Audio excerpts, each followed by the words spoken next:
Well, hello.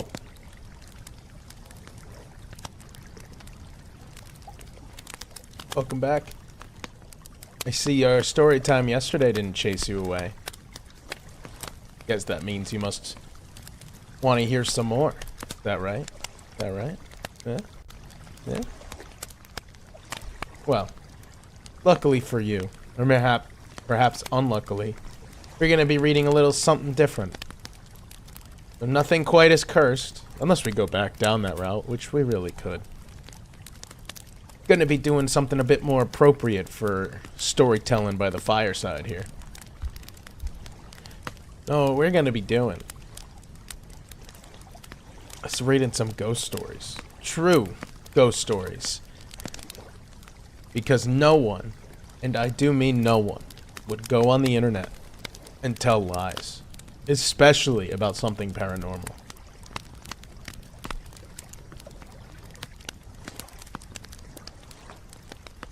Fuck. Fuck, bitch. Fuck. Ah. Excuse, brought food, so excuse the smell. That's okay. Excuse the smell of the burning flesh as I just tried to take a sip of tea. And then it promptly flooded my mouth, so that's probably gonna mess up my tongue for the rest of the stream. Let's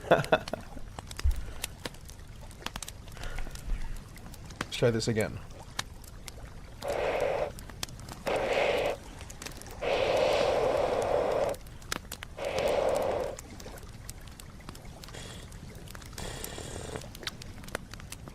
Much better.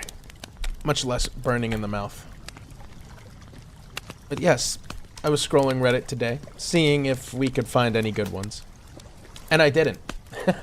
But I did still see that people were posting some interesting ones, so I figured we can read it.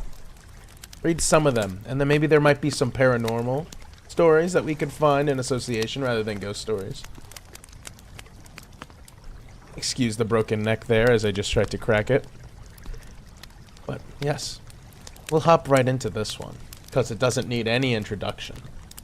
Unlike yesterday, which didn't need any introduction, but I gave one anyway, because it was just so important that I give you guys the backstory on Sonic High School. Today, not so much. Today, not so much. We'll just be reading off some very, hopefully, realistic ghost stories. And then we can determine ourselves if we think they're realistic or not. I don't know if I've mentioned it enough, which I'm sure I have. Tried looking for some last night, but found no good ones. Yeah. Unfortunately, the good ones don't tend to be very popular. Or I shouldn't say very popular, but very common. Because, well, most of the time the good ones, they're rare. They're few and far in between, so you just don't get them every day. Ugh. Sorry. Adjust. I'm comfortable.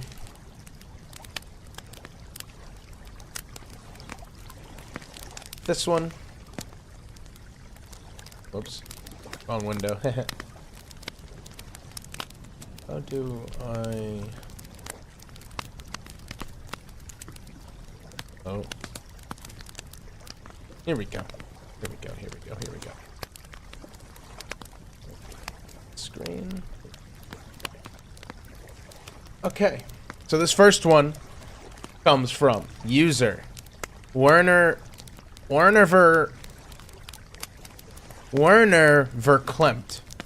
And this was very recent.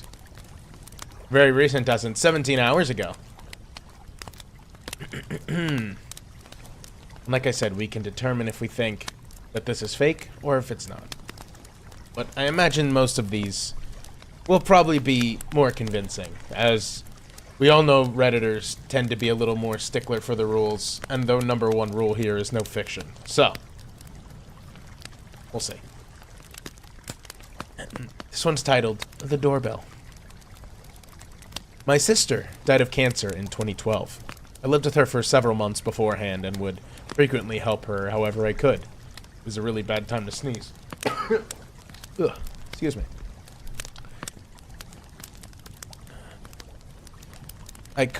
Oh, shoot. As the disease progressed, she became confined to bed. We had a hospital bed brought in and set up in the small apartment we shared. I I slept in the other room, and because she couldn't speak very loudly, I bought a wireless doorbell and affixed the button to the side rail of her bed. I put the chime part in the other room where I slept and told her just to ring the bell if she needed a glass of water or anything at all. After she died, I was a mess, emotionally. She was my only sibling, and her death really hit me hard. One day shortly after she died, Mark, one of her friends, stopped by to see me.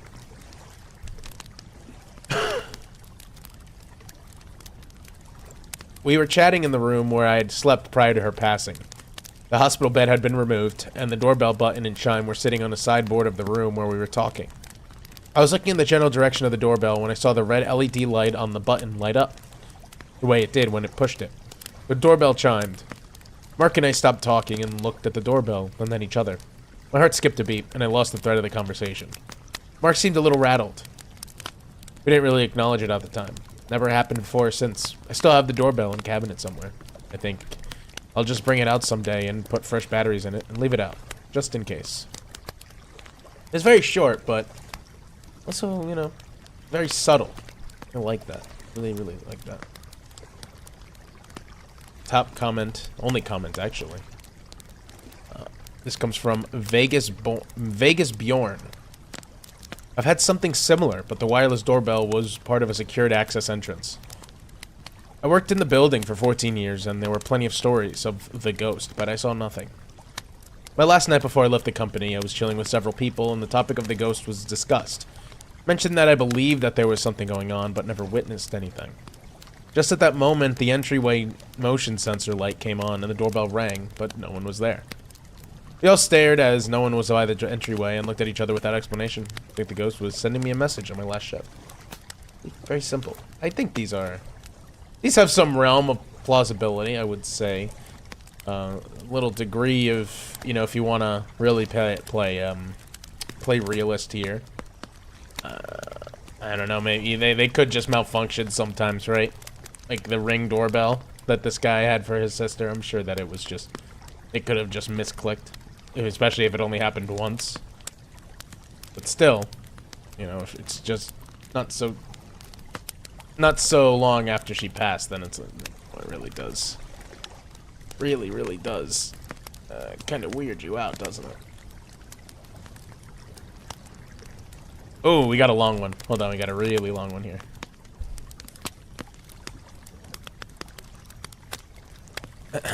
This one by Historical Square 446. I come to y'all seeking guidance, as the situation itself was very confusing to me. I haven't even brought it to my wife, since I don't want to sound crazy. This will be kind of a long post, so let me thank whoever reads it. Sorry. I have like a light directly on me to help with my model, and it glares on the screen, so it's a little hard to see something, or sometimes. So let me start off by giving a little insight. I'm 26 years old. Stable job. Me and my longtime girlfriend got married a little over a year ago. Brag about it. I have a beautiful daughter who's turning 5 pretty soon.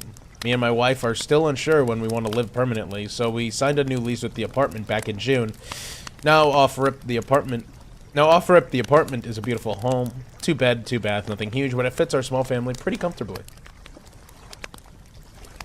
The first few weeks in a new apartment were your typical new home feels, settling in and all. New rooms, etc. It all felt very normal. I would say by middle July, I started noticing things, and I couldn't quite explain, but just shrugged it off, because maybe I forgot. Or, for example, I would find my keys in places it would never seem. Wife and daughter denied putting them in said location again, and I just shrugged it off. Lights would randomly turn on or flicker. Probably just an electrical problem. The home is older. Same with the faucets. Water would just sometimes be on. Whatever, not a huge deal. Shoes would be in different parts of the house. Probably just my daughter. She has a vivid imagination. This continues about until middle August, where things started getting weirder. It would have been really out of normal dreams. I would have really out of normal dreams. Like, just really weird dreams you can't quite explain. Then it moved on to me waking up every morning regardless of the time I went to sleep at 1:30 a.m. every day. It was pretty frustrating.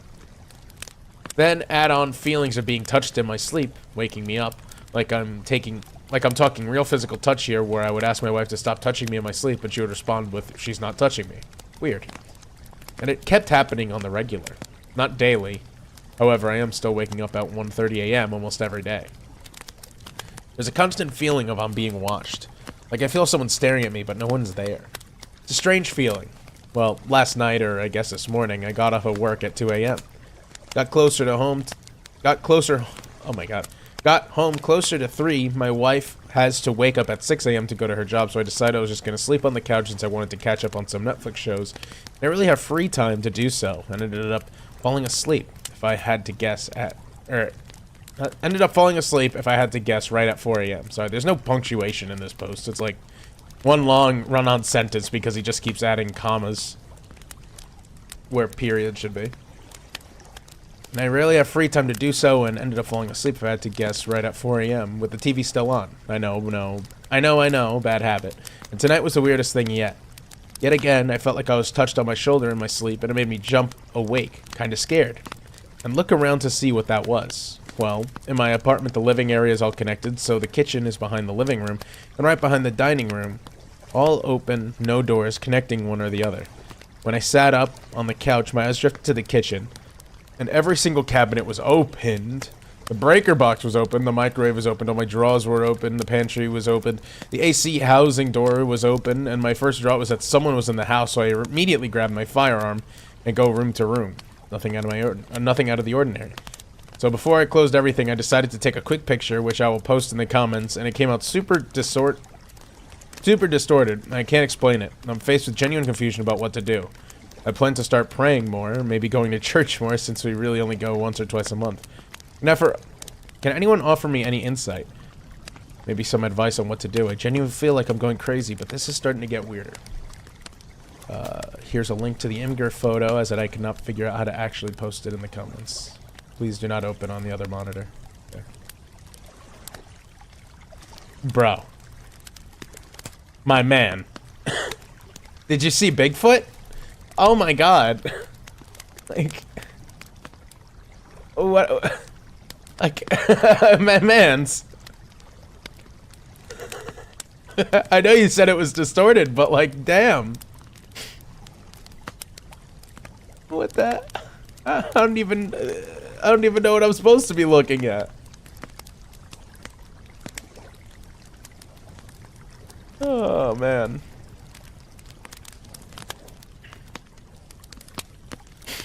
Yeah, question marks is right.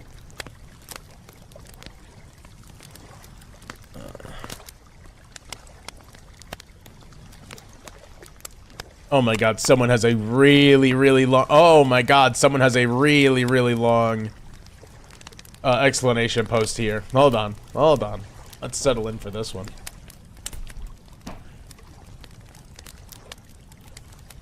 Hey, that must be really unsettling for you, and it must feel very draining to go through this whole ordeal.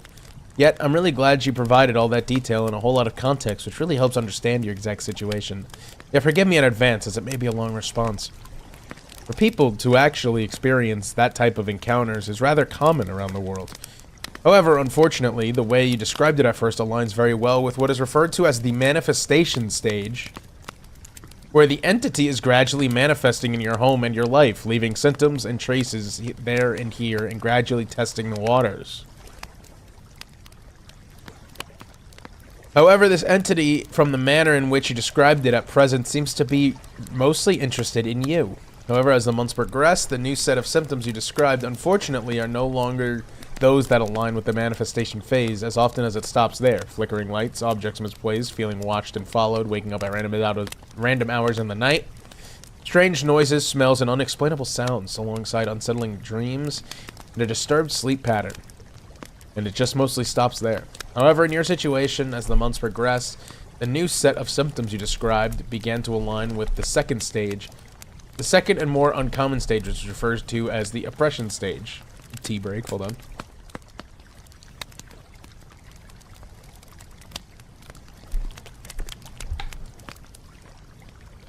This is where the entity begins at being more adamant to making its presence known and fully felt and acknowledged by you, and it begins to really test the waters further, as it established that you're not going to depart, so it begins to push the boundaries much further. This involves, as you described, going to sleep, then waking up and seeing everything switched on or just being messy, and involves a serious invasion of your contact, where you basically feel a hand touching you. Excuse me. Oh, I lost it. Oh, especially at your most vulnerable point, when you're asleep. Yet my suggestion to you is that you do not acknowledge it or interact with it in any meaningful way, as that just emboldens it. It makes everything worse because at this stage the entity wants your acknowledgement, a type of invitation. Once it gets that, the oppression stage is just going to escalate. Moreover, try your best not to speak about it with anyone while you're in your apartment, as it's definitely living there with you, and listening most of the time.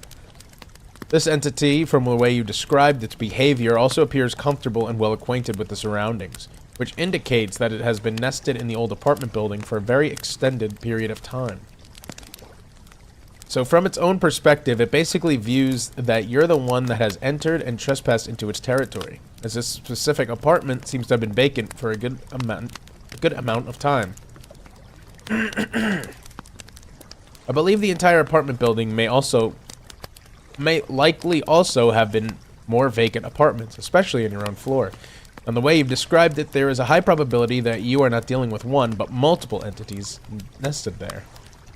This guy like a medium or something? How the hell does he know so much about these different types of spirits? What the hell? Unfortunately, this is the problem with many apartment buildings. Your mind or spirit can't really own the space or take ownership of it. As you're fully cognizant, you're just paying rent to be there, and it belongs to someone else, so people basically cannot establish spiritual ownership or dominion on a place they know does not actually belong to them through the deed of this physical world. Thus, in your mind, it's basically a temporary space and spiritually borderless, especially since it's been built a very long time ago, thus expelling and pacifying entities out of these kind of buildings, especially when the said entities are well nested, is a difficult task. Moreover, another problem with apartment buildings is that if someone in the building is doing or has done something strange there in the past that concerns occultic practices or more mystical practices, it just negatively affects everyone in the structure, unfortunately. And if someone in the apartment's strange or occult book or object or totem is hidden somewhere, that's sadly more than enough to bring the consequences to anyone inhabiting an entire building. So dealing or expelling entities out of structures like that is really an arduous task, and you just got to access your apartment. Yet my suggestion to you, though it may be inconvenient, is once your lease/contract agreement ends, you should definitely consider searching for another apartment building. Doesn't need to be far away. I'd also recommend you talk to the tenants of that building to ensure there isn't strange occurrences going on in the new building as to not end up with the same problem. What are you gonna do? You're gonna go to your new apartment and be like, hey man, you're not worshiping demons back there, are you? You're not secretly, I don't know, in a cult? In a satanic cult? In a spiritual cult? You're in some kind of cult, aren't you? I can tell. Cult boy. It's like, I think you just gotta trust in that situation. Unless it's very obvious.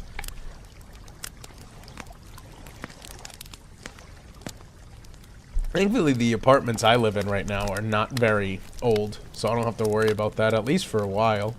I hope not, anyway. I better not be speaking to some fucking spirits.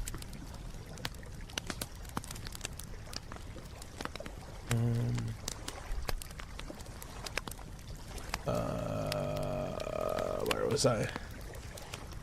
Do not end up with the same problem, or just go there to have a look, and your intuition can definitely tell you your gut feeling if the apartment looks good and you feel good about it, and it definitely is. Yet if you feel unsettled or a looming dread, that's all you need to know. Yet the way you describe this entity, that it can touch you, move objects, hide things, also points out to the fact that it is potent, very mature, and a more advanced type of poltergeist. Yeah, especially the one your spouse and children are living there. Or especially since your spouse and child are living there. It just become the better solution. Because hauntings like these tend to affect everyone in the household negatively. It's just a matter of when and not if. Yet I know many families who also have relocated to other apartments or townhouses due to strange paranormal disturbances in a totally valid justification. Moreover, entities of such kind also tend to have very negative effects on a person's mental well-being, as you don't fully feel safe there mentally or emotionally. And it can also, in the long run, negatively affect your own temperament and manner of thinking without you realizing it. They also tend to bring down a sense of general fatigue and lethargy, which just gets worse with time. And at times, you may often find your relationship with your spouse becoming tense for no valid reasons. Unfortunately, this is their game. So my recommendation is that you just eventually consider leaving and finding a new place, as these entities have basically claimed this place a very long time ago, and expelling them is very difficult and requires serious effort. Cleansing is just one apartment doesn't do anything, as they're basically waltzing in and out of your apartment and roaming the entire complex, and your apartment is not where they're primarily centered at.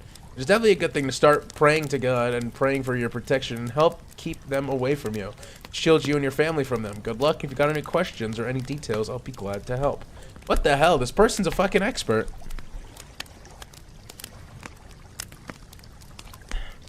They just seem to like, yes, from this relatively small post on Reddit, I can dictate that all of these things. It is an immature goat, or it's a more mature ghost.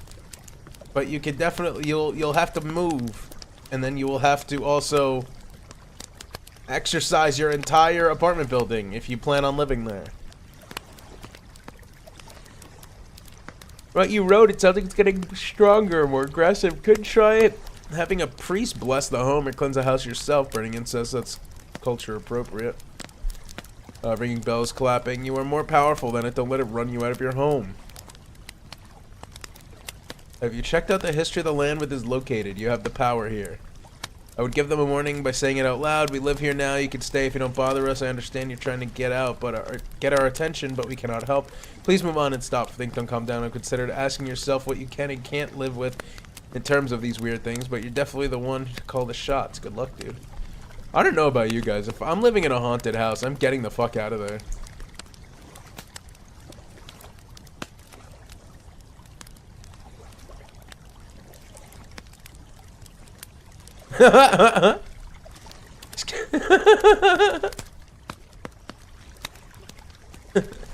As the entity to at least have the decency to properly touch you up while sleeping. Jesus. See if we can get like any really good ones. Like really good. Really good. All-timers.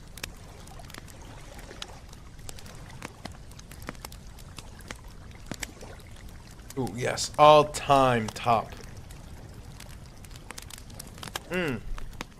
Here we go. Now we're talking. Okay, there's a long one. Hold on. Let me grab something right quick.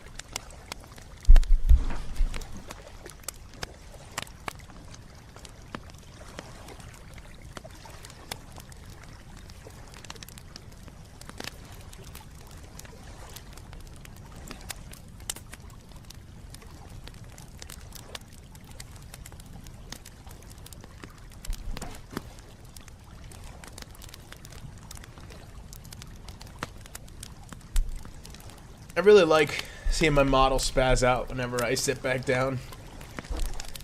It's not like I just like re-enter the. I just don't re-enter Len. I just have to like shapeshift back into him. Alright, this is the top story of all time.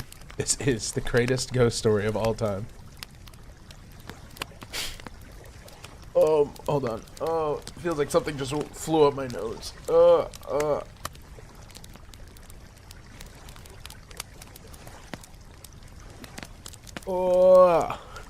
it hurts. It hurts. It hurts. Could it be any ghost stories, real or not? Yeah. Oh, yeah. Might as well, right? I mean, for going for the spooky factor. I would just say as long as they're, like, realistic ghost stories. Because if it's, like, I started fist fighting the demons, and then the Demon King came out and was like, alright, let's tone it down. But definitely, like, paranormal experiences. That'd be cool. Stuff like that. I would prefer, but hey, if there's a good ghost story, I'm all for it. Oh, let's read this one. The White Witch. This was from 5 years ago. By Christian is Lost 72. Well, hope you got found, Christian. In the early 80s, I lived in Okinawa, Japan. Ghost story, Japan. My dad thought that seeing the world would be an adventure that would help me and my brother and I become better men, and I have to say, I think he was right. Being in the military showed me cultures many would never get to experience, and I am thankful for every experience that my life gave to me, even the scary ones. While we lived in Japan, my father wanted us to have a fully immersive experience, so he chose to move us into a small Japanese neighborhood off base. We lived in a little house on top of an enormous hill in a cul-de-sac that overlooked, I kid you not, part of a huge zoo and on one side of a fairly large cemetery. Our particular house was set for far above the monkey habitats about a mile downhill. Between us and those habitats was nothing but thick Indiana Jones-style jungle. Jungle the neighborhood kids and I would tromp through endlessly. Here I was looking for Hex Maniac stories. Hey, oh, that's a real campfire story there.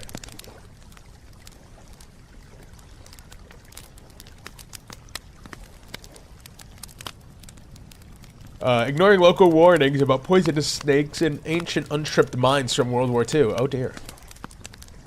We were the only American family living in that cul-de-sac, completely surrounded by Japanese families, and it was amazing. Kids loved us, and although we couldn't communicate their language very well, we understood each other perfectly. Well, most of the time. Opposite us was an older couple with a lush garden surrounding their property. The older woman wanted us to call her Mama-san, and she had us helping her garden whenever she could coax us over with green tea and chocolate and banana cookies. I have green tea right now. Mama-san. If you want to coerce me with some chocolate banana cookies, I wouldn't be opposed. We loved her. She was so welcoming and so generous. As everyone else was, actually. We lived in a wonderful neighborhood. The only drawback to Mama-san's home, however, was that she was directly overlooking the cemetery, and that cemetery was unlike any cemetery I'd ever seen before. Because Okinawa was an island, burials don't happen very often. Instead, above-ground crypts are built. Many of them are built into the sides of hills that make up the land. The crypts are large, made of arcs of polished stone set over a large square of that stone, which has a square insert cut into the middle of it for the coffin to be placed inside. Once inside, the square is inset and another piece of polished stone just inside, leaving a kind of shelf on the outside so offerings could be made to the lost loved ones. Yen, food, flowers, incense are some of the offerings given. Below Mama-san's house was a valley that swooped back up into another hill opposite her home. That valley and both hills were covered with these crypts and spider webbing. Up and down through the crypts were various stone step pathways that were old and badly maintained. It was quite a sight. One evening, Mama-san asked me to come visit with her alone. She had something to show me, but it was only for me as the older brother. Intrigued and a bit proud, I agreed. She took me to the back of her garden and sat me on a thick wooden bench that was carved with scenes of fishermen and men with swords, and she told me she had a story to tell. Mama-san then disappeared for a few minutes and soon returned with a tray that held hot green tea and sweet rice cakes. Sitting next to me, she smiled and commented on the colors of the evening sky as the sun began to lower. Mama-san said that she had seen me, my brother, and some other kids daring each other to follow the stairway path down to the cemetery. You have to understand, the path from our little home area down to the cemetery consisted of hundreds of steps, many broken or cracking, in and out of bushes at a steep incline. It would be dangerous for anyone, but the real test was seeing how long we could take walking through the crypts at night. Mama-san wanted to explain why that was a bad idea. Many years ago during the war, Americans were thought to be devils, monsters that would murder innocent citizens for no reason other than to kill. That fear was the product of wartime propaganda used to encourage men to military service and farmers to fight alongside them, but many didn't. Many ran, and with nowhere to go, nowhere to hide, hundreds of Japanese citizens hurled themselves off a cliffside rather than face torture at the hands of their perceived enemy. I was terrified at hearing this. I had no idea this had happened. I was mortified and hit with such sadness I wanted to cry. The sun was setting and the sky went from pink to blue and a deep orange and a red. Mama-san reached out and held my hand, telling me not to worry. This was in the past, and the past was something we must always remember so we may never go back. She went on with her story. One young woman had followed through with the sacrifice of her 2 children. But she survived the fall. She was in a coma for months. When she did regain consciousness, she was horrified to realize that she was not with her children. They'd been buried somewhere in that cemetery below, in an unmarked crypt that held many others. The woman would spend days and nights searching the cemetery, crying in pain, the torment of her loss unbearable, until the day she threw herself into the ocean to hopefully be reunited with her lost family. But they say she never found her children. Her act of... I don't know if I could say this on Twitch. Her act of self-delusion doomed her to purgatory. She would remain tortured for eternity. The sun had disappeared, the cemetery drowned in inky blackness, the main path dotted with dim broken lights, feebly illuminating small areas. Mama Sun continued. She still wanders the cemetery, she said, looking for her kids. You can hear her crying. And then she pointed down.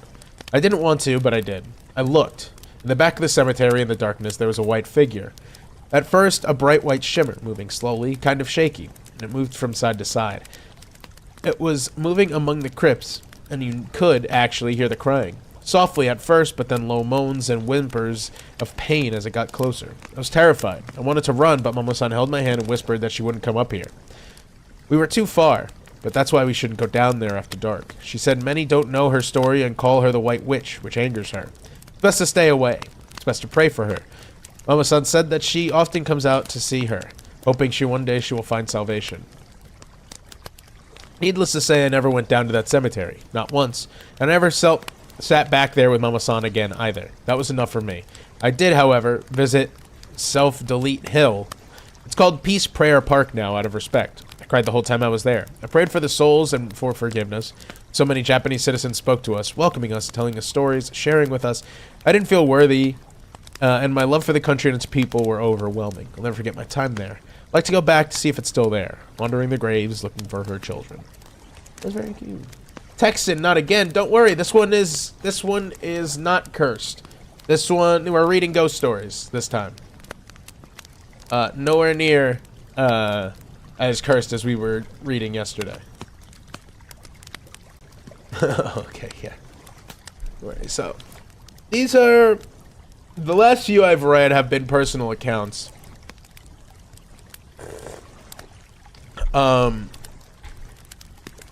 And I probably will only be reading either realistic ghost stories or personal account ghost stories. So nothing cursed like yesterday. If we get anything creepy. Did someone send you that Sonic one? I just knew of that Sonic one. I have been around the internet for a long time, so I know my fair share of cursed fan fictions. I just never really read them myself. And I figured I would share my knowledge with you guys. You're welcome. You know, though, reading this, and reading yesterday. Oh, hold on.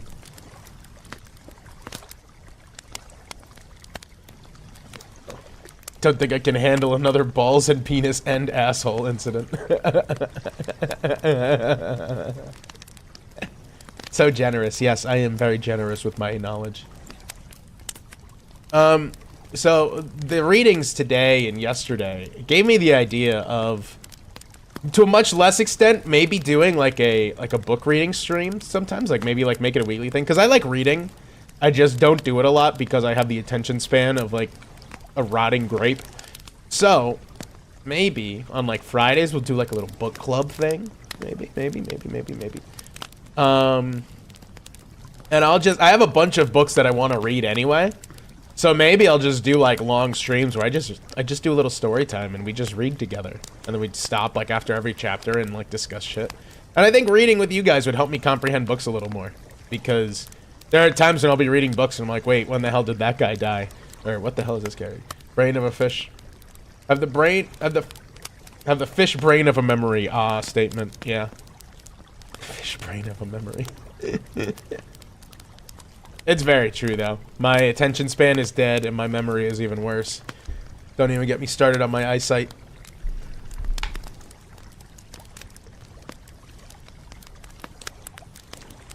And apparently after that, don't get me started on my fucking taste buds that are gonna melt out of my mouth because I keep drinking hot tea.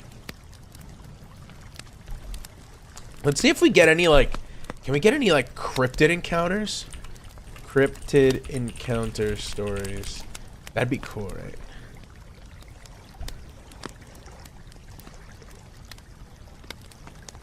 I want to get some good ones.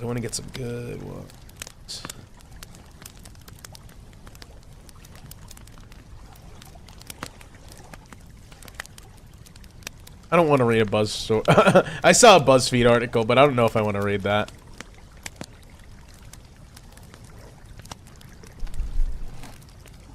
Ugh.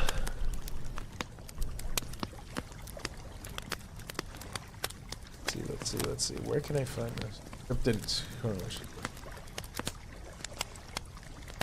Rating streams do sound cool for every once a week or two. Yeah, maybe we'll do that. It's like I said, there are a bunch of books I have on my shelf. Some of them are really long, so some could be spooky, some could be silly. Yeah, or we just like read, like, I have like a bunch of Cormac McCarthy books, and those would be really good. They're not necessarily spooky. They're like thrillers. Like, I think those would be good to read. Yeah, and I could just sit here and I could read to you guys, and like I said, after every chapter or so, I can read, and we can reconvene and focus, and like share our thoughts, all the like.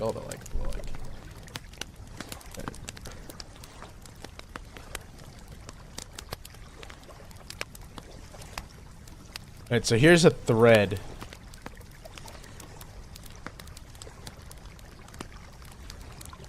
I want to see if I could find a thread that is... Like, I want one that is, like, really, really good. Really, really, really, really good. Oh, hold on. We might have a good one here. There are a lot of short answers, but... Oh, okay, okay. This could be interesting. It could be interesting. Okay, so this post was made 2 years ago by Happy Vagabond 1989. Asking, what cryptid have you personally encountered and how did it happen? I don't think I've ever experienced it. I don't think I've ever encountered a cryptid. Sadly. Much as I would like to.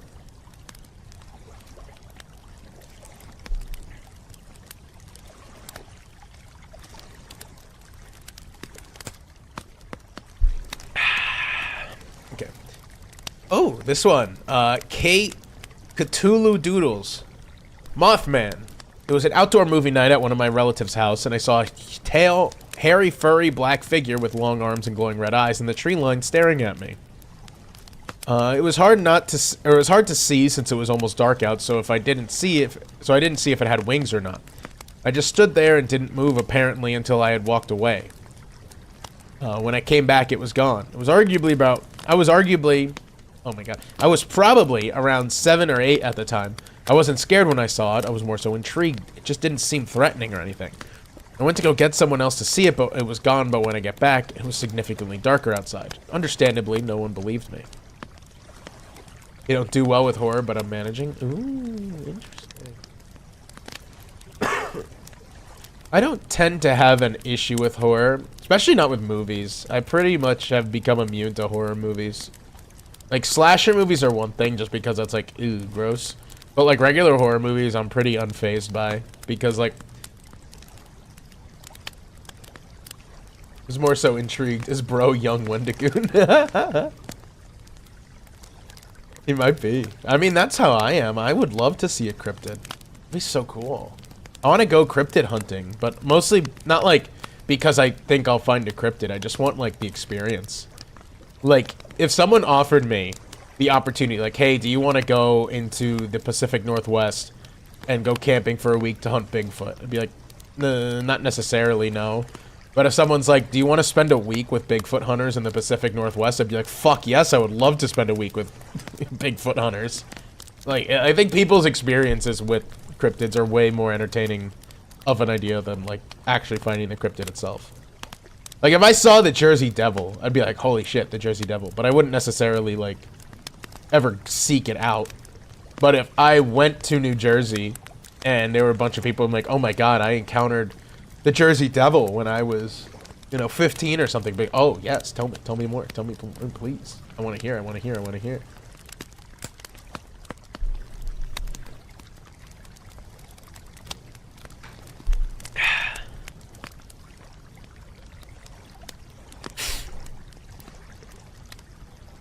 Let's see. By Violet Faye. Me and one other person saw a sea serpent swim by very close to the shoreline from the beach where we stood.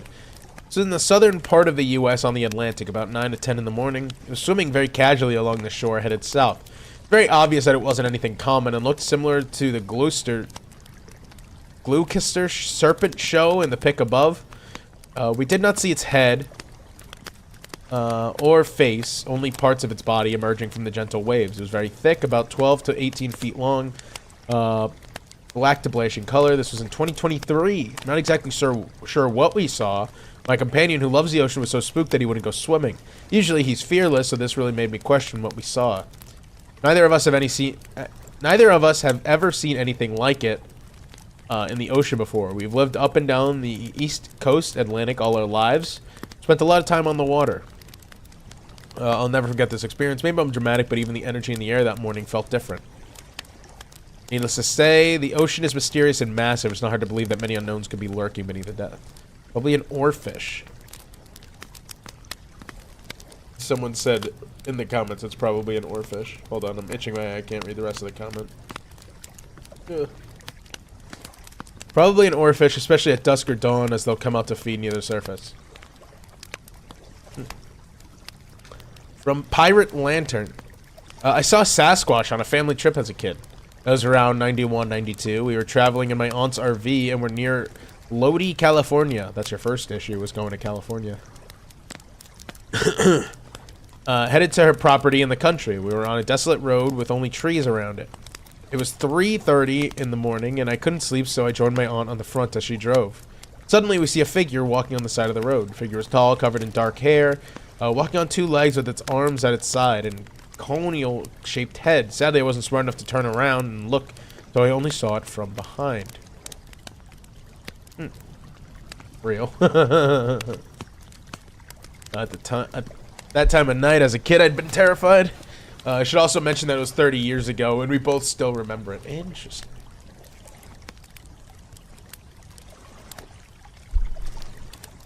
I was in high school junior year when I was going to a party.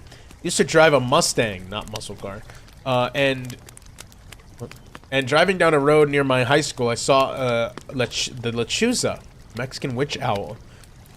It passed right in front of my window with its wingspan, probably about 2 feet past my windshield. Huge, white, gray, with a baby's face. I'll never forget it. And my passenger freaked out. Didn't want to go to the party afterwards because he had never heard of it nor seen it. Told my mom about it when I got home. She said she'd been praying all night because she thought or felt something strange or odd that night. Never saw it again. Ugh. See these little one-offs. I need to know more. I need to know more.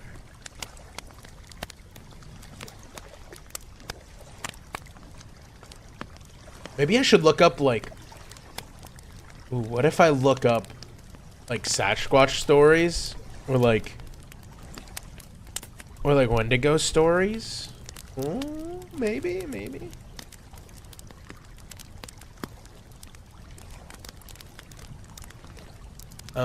No, it's from Spoonie, 1982. Not my story, but a friend of mine. While I can't say with 100% certainty that he saw the Mothman, I do believe him that he saw something out of the ordinary. When this came up, he knew nothing about the legend of the Mothman. It wasn't until later when a movie came out that he decided to look into it and noticed all the similarities. What happened to him was he and his girlfriend and her son excuse me. He and his girlfriend and her son were moving from one state to another.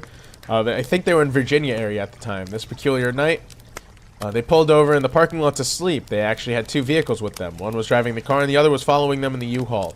At one point, he got out of the car and went to the U-Haul to get something out of the back. That's when he heard his girlfriend screaming. There was a tall, dark figure hovering over the car where she and her son were inside, and it seemed to be looking into the windows and poking and scratching at the glass. My friend shined the flashlight on it. He said he saw squinting red eyes and it was gone in a flash. Ended up landing on a tall branch in the tree line. He was looking back at them with round glowing eyes. He watched it for a minute, then said he darted straight up into the sky and took off. Never flapped its wings, just took off like a rocket, faster than any living thing on Earth. He was incredibly shaken up by this encounter, and so was his girlfriend. He said that their relationship was never the same after this and that she changed. I'm such a fan of the Mothman, and I kept pressing him for details, but you could tell it really upset him. If I'm living with an old spiritualist woman and I see something extra supernatural and then I go home and the woman said she felt a disturbance in the force or some shit, I'm shitting my pants. Oh my god, right? Like, if you are like, man, I just had a crazy experience, and then you go home and your fucking sweet auntie or your mom is like, oh, I was praying for you. I felt the vibes were off. I'd go, what the fuck does that mean, mom? / aunt.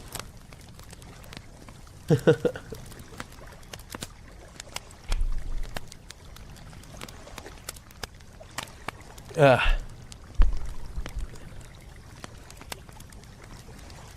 me check, like, I really want to check, like, Wendigo stories. I'm tempted. I'm tempted.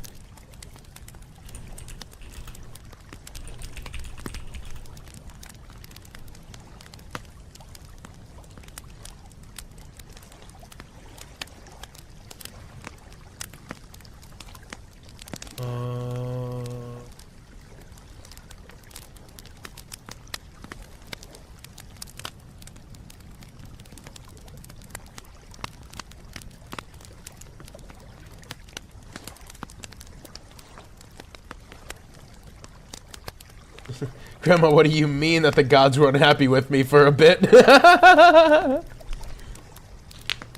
Like, oh, Tito, yeah, just for a quick moment. Oh my god, why do my hands do that? Just, for a quick moment, I just had a vision that I spoke to God for a few moments, and he said that you really fucked up, and he was gonna put you through the trials of the angels, and I'm glad that you made it home. She's like, what the fuck? I just went to go pick up dinner at Chipotle. What the fuck do you mean, the trial of the angels?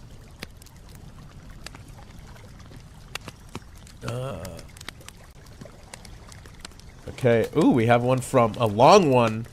Ooh, 3 incidents from user Nicholas Palmer 5 2 years ago.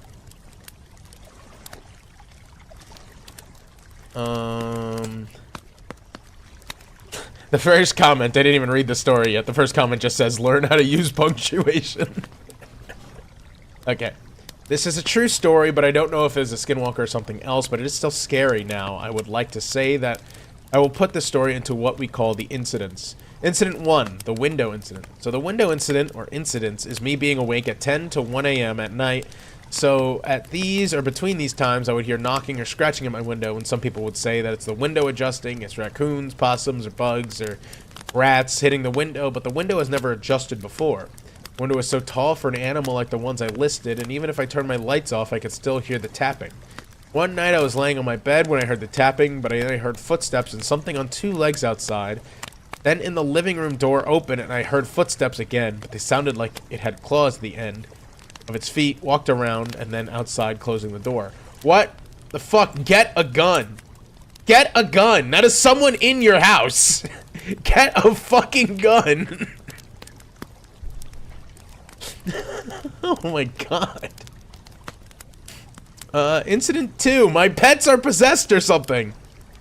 So basically my cats would be under my bed, solving problems Texas style. Pew pew, yeah. What the fuck? If someone's in my house and I don't want them there? Why are you... Why? That's why you have self-defense in your house. It's like, man, someone opened my door and walked inside. Like, I don't care if it is a fucking... something from legend centuries old. If something's coming in my house, like, what? Oh my god. It's like, oh, maybe I'll just go back to sleep. That's like, you know, like the mentality I had when I was a kid. Like, I would hide under the blanket when I was trying to go to bed and be like, well, under the blanket, the ghosts can't get me. My fucking... My childhood house was built, like, in the 2000s. Like, what fucking ghosts were there? We were, like, the second people to live there.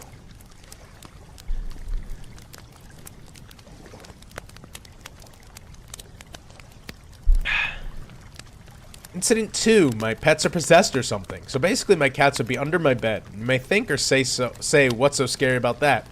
Well, the first time it happened when I was trying to get my cat Bear out from under my bed. When I was trying to get her, my dad said that she was now under the kitchen table. When I put her outside, I looked under my bed only to see Bear still under it. One day when I came home from high school, I accidentally hit one of my cats under the covers on the floor, but Bear was in the kitchen, and Bit was sleeping on the bed. After an hour, I made some coffee and put it on the nightstand. When I leaned over to take a drink, I saw my cat under the bed. His neck looked twisted like he crawled underneath and snapped his neck at me. When I tried to look at him, he was gone in a flash, but the whole time he was on my bed. This happened recently. I was outside on my dad's porch. My dad told me that he saw a cat that looked like Bit, being black and white, but there had been no other cats around us, and we lived in the country. And plus, a week ago, Bit died by getting ran. Oh, what the fuck? What the fuck?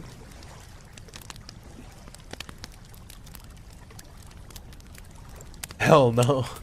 Again. Problem solved with a weapon.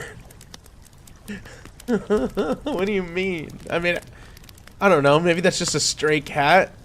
No other cats around us. I mean, cats can just be in the wild. You know, they are just animals. They can survive out there. May have been a stray cat that looks suspiciously like yours. How the fuck is my pretzel pizza spicy? The fuck did they lace my shit with? Better prepare, because they are adding that fucking Tabasco marinara to your shit, man. Incident 3, the outside. So these incidents happen when I'm alone, outside. This is going to be quick.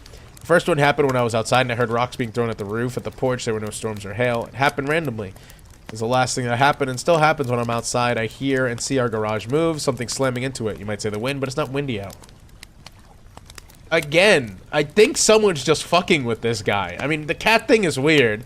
I think he probably just saw a different cat. But, like, someone in his house or someone throwing shit at his house or trying to get into his garage, that is literally just someone trying to get into your fucking garage, dude. And that is someone breaking into your house.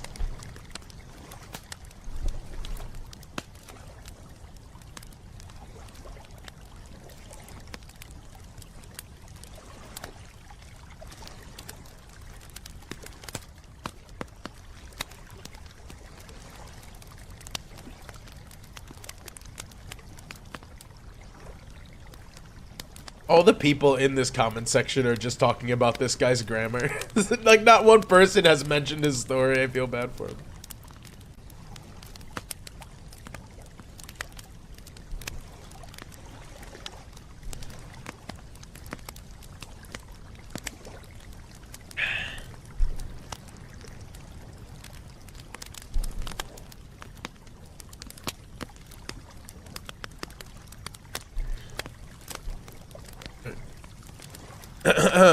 Okay, this is from Aggravating Volume 232. I have pictures of my first encounter. I wasn't sure what it was at first. I was going through an old abandoned place, graffiti everywhere. Then turns the corner, this thing looks like a person wearing a very Victorian-like gown, but too many eyes to be a person. A wide gaping smile with jagged-looking teeth. And the skull wasn't just shaped right. I was lucky enough to snap a picture. I have nightmares about this thing. You know, on TikTok they make it sound more lifelike, more prone to a regular form, but it just stands. This thing had an aura around it. Like it wanted to trust you, but you knew it shouldn't. Like at any moment your heart could give out, at any moment, and somehow you would have a weak spot for this ugly creature. As pieces of skin coming off the dress, like the thing grew it. Bones dangling off it and clanking, but weirdly you couldn't hear it coming. Truly had never seen anything like it. Like AI trying to be human. Everything about it was off. The aesthetic, the eyes, even the nose. Terrifying. Even now thinking about it, I want to cry or put funny movie on to get it out of my mind. Because what if it followed me home? What if my family's affected by it? I honestly don't know what to do. Terrified to sleep at night, but that's where the real fear should lie, I guess. Something like this will either kill you with your bare hands or kill you by driving you insane. Oh, I forgot. Also, the pictures are posted on my account! If you're interested in seeing it, please understand and proceed with extreme cautions. I've heard what the Blair Witch movie did to people. I have no idea what this picture will affect or affects it at all.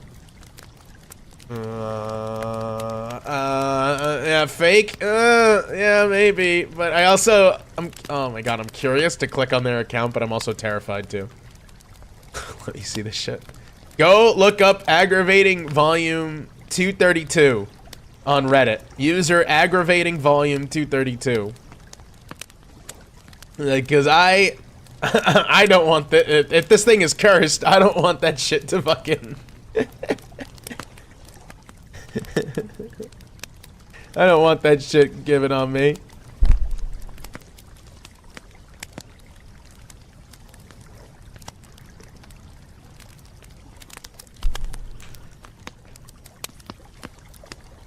SCP-096, I'm looking at it after stream. Okay, give me updates. Give me updates. Ugh. The real horror monster is me when I try to crack my neck on this 3D model.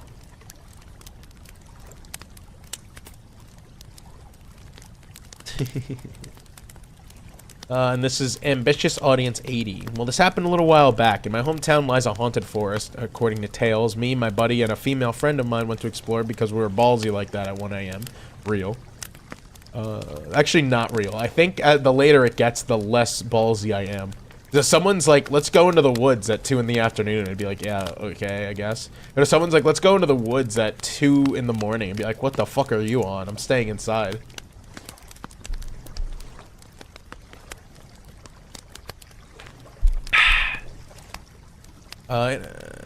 The forest had a lot of pinpoint positions, so we had to be careful. It was also susceptible to darkness due to its trees. We were there for a solid few minutes, and I had the eerie feeling of being watched. I turned around to see 2 white glowing eyes behind a tree that went back to hide behind it 5 seconds of eye contact later. I told this to my buddies and said we need to leave now. Halfway through the forest, we hear it. The mix between a distorted woman screaming combined with a wolf-like howl. Never have I felt as if I was literally about to die. We eased our way out of the forest as quiet as possible. As soon as we hit the grass patch leading out, we sprinted like absolute hell. Once we got 300 yards away, I turned back to see those same glowing eyes blowing into a black figure staring me down at the start of the forest. It darted off to the right so fast, I couldn't even see it.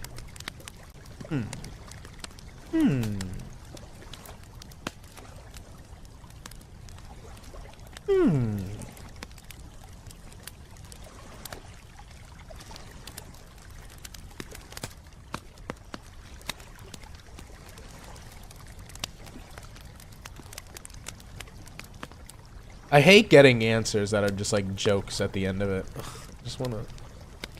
I just wanna see stuff, man. Give me, oh, I don't want to hear it on. I don't want audio. I want stories. I want to go encounter stories. What about Bigfoot encounters? I feel like we're gonna get that Bigfoot encounter stories.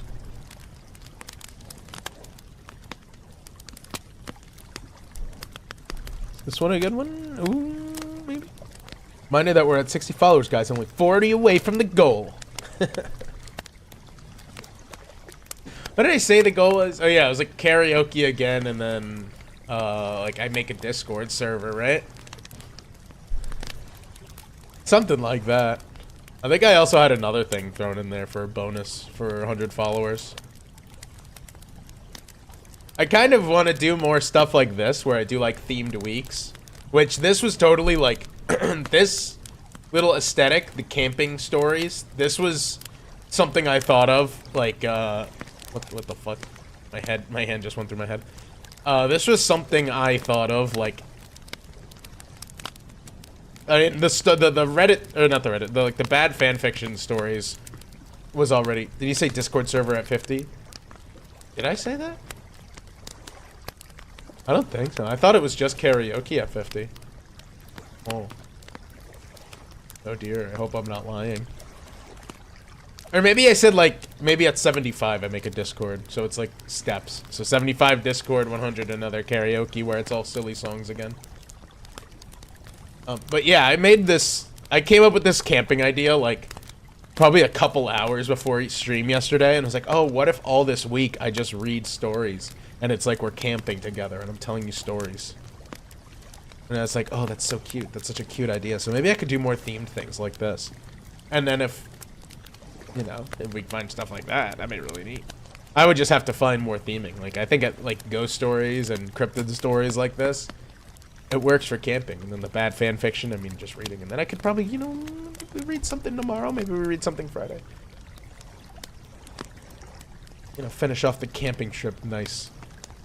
I'll have to keep thinking of things I want to do. Don't even get me started on the fact that it's September.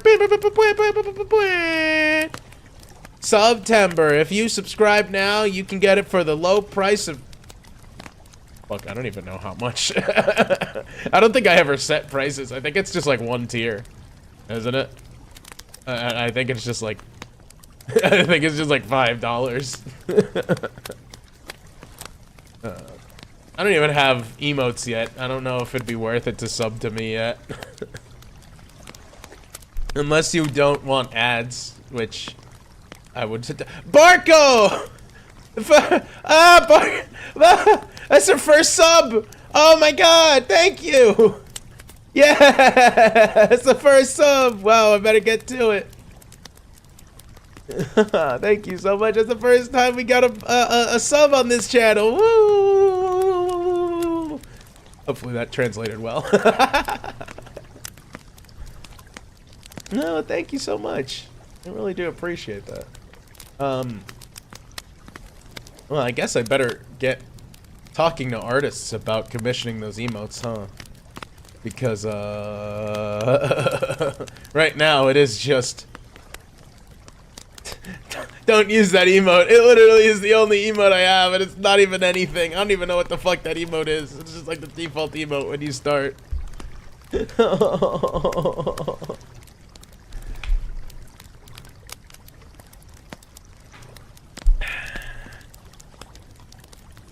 But yeah, look at that.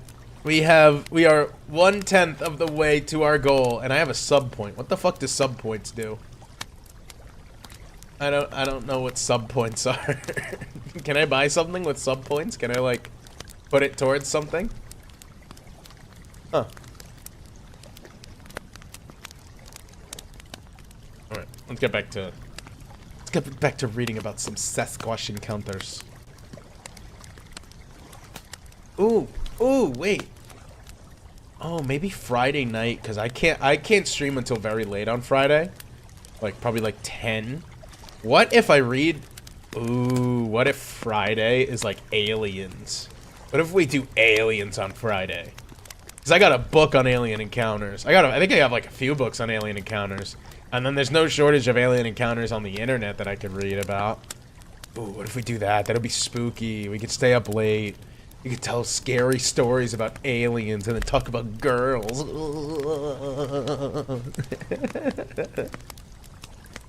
What in the fuck is that? Who is that?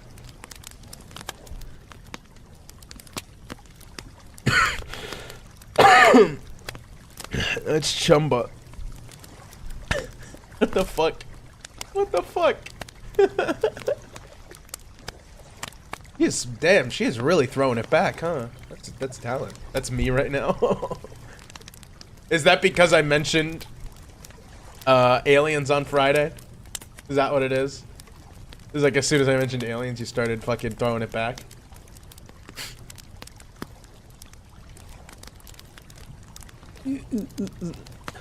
Oh, yeah. Sorry, Texan. We've gotten sidetracked. We got our first sub, and then Barco immediately started twerking the second I mentioned doing a late stream on Friday where I talk about alien encounters. Alright. Said we're doing them, so... Yeah. Alright, so Friday night. Probably really late. If you guys are gonna be up that late, so it'll give you some nightmares, hopefully. Or you can laugh at them if you don't believe in aliens. That's all up to you. Technically, I don't know if I have an alien encounter personally, but I feel like I saw a UFO. But remind me of that on Friday night, because then that'll be more fitting then. I don't have any cryptids personal stories. I have personal ghost stories, and I have one singular UFO encounter. I just wanted to share that email. Well, I appreciate it. Okay, let's talk about cryptids. Sasquatch. Don't believe in aliens, but I don't think we'll ever see them. Or, I believe in aliens, but I don't think we'll ever see them, ever. I mean, it all depends, right? Like, it could be that we see aliens all the time, we just don't recognize them. Like, we just don't understand. Like, I have the idea, it's not me, I've heard it somewhere, and it, like, made sense to me, so it's kind of the approach I've taken. And it's a mixture of a few ideas. Fuck, I should save this for Friday, but I'm on the topic now, I might as well say it before I forget it.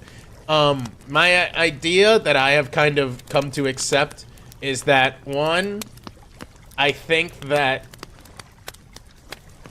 life universally could have been, like, let's say there's life on other planets, right? Which I think there is. It's like, there's no way the universe is infinite and we're the only ones that got life. Like, there just has to be life somewhere, right? Right. Okay, right. But my idea or my, like, hypothesis is, like, what if we are all just advancing at the same, like, basic rate? Not basic rate, we're kind of advancing in technology pretty quick. But no one has yet invented, like, interstellar travel. So, aliens can't visit us because they are also not advanced, more advanced than we are, or at least not to that extent. Other idea is, like, what if we just can't comprehend what alien life is? Because, like, we're used to carbon-based life forms, like bugs and humans and dogs and stuff like that. What if aliens just break everything that we understand about life? Like, what if they don't need water? What if they're not carbon-based? What if they don't need to eat? What if they're, like... What if aliens are, like, rays of light to us? Like, we just can't comprehend it. Like, we don't know. We don't know. It could be. We just don't. Like, well, that, again, just hypothesis. What if? What if? And that's all we'll have. What if? Until something proves us wrong. Didn't the government say, like, yeah, aliens are real? And then everyone was like, okay. Do I still have to go to work tomorrow? And they're like, yeah. And it's like, okay, I really don't care then. It's that chart where it's like the degree of what will make Americans care about something. And it's like, do I still have to work tomorrow? It's like, yes or no. And it's like, do I still have to pay rent by the end of the month? Is a yes or no. And if it's yes for both, then it's like, okay, I don't care.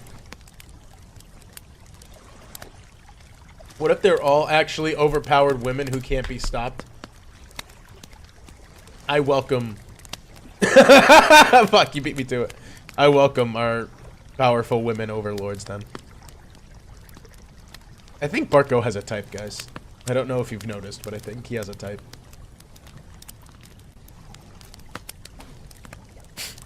Okay.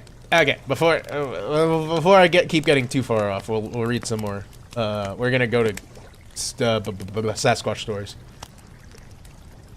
This is from Cetacean Lion? Question mark. Barco's into aliens. I mean, would. By Cetacean Lion a year ago. I was in Tobyhanna State Park in 2014. I found this strange pocket of woods that felt like another world. So beautiful, it was surreal. And then it was quiet, like everything stopped. And then I heard something between a howl and a roar. It was close, and it was deafening. I could feel the sound. I couldn't even tell where it was coming from. I had no intellectual curiosity whatsoever. My legs thought for me. I ran in no chosen direction. I just ran. Half an hour later, I found myself near some campground restrooms, got my bearings, and got myself back into the car. I didn't see what it was, but I can't think of anything else on Earth that would make a sound like that. Howl/roar, a comment from Citron Technical 432. The howl/roar is what I experienced. Remote camping in a creek bottom near the Wabash River. At first I thought I saw a bobcat, then a cougar, then it became so low and guttural that I knew it must be much larger. Haven't heard anything like it before, and 20 years later I still haven't. No comment from Barca.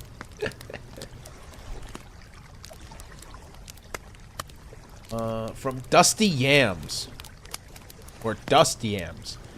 I had one scream at me while I was in my living room multiple times over the course of a week until I packed up my animals and essentials and sold my house and never went back. I had the stench in my backyard, giant prints in the snow in the front of my windows.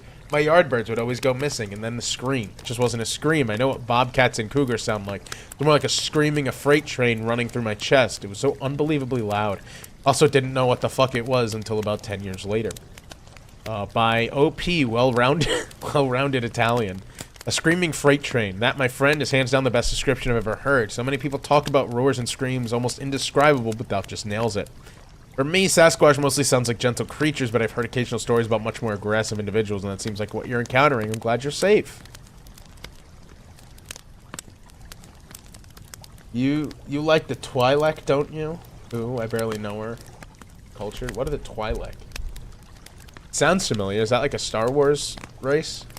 Twi'lek. Oh, that's the Twi'lek. Barco, you can say yes. You can absolutely say yes to this.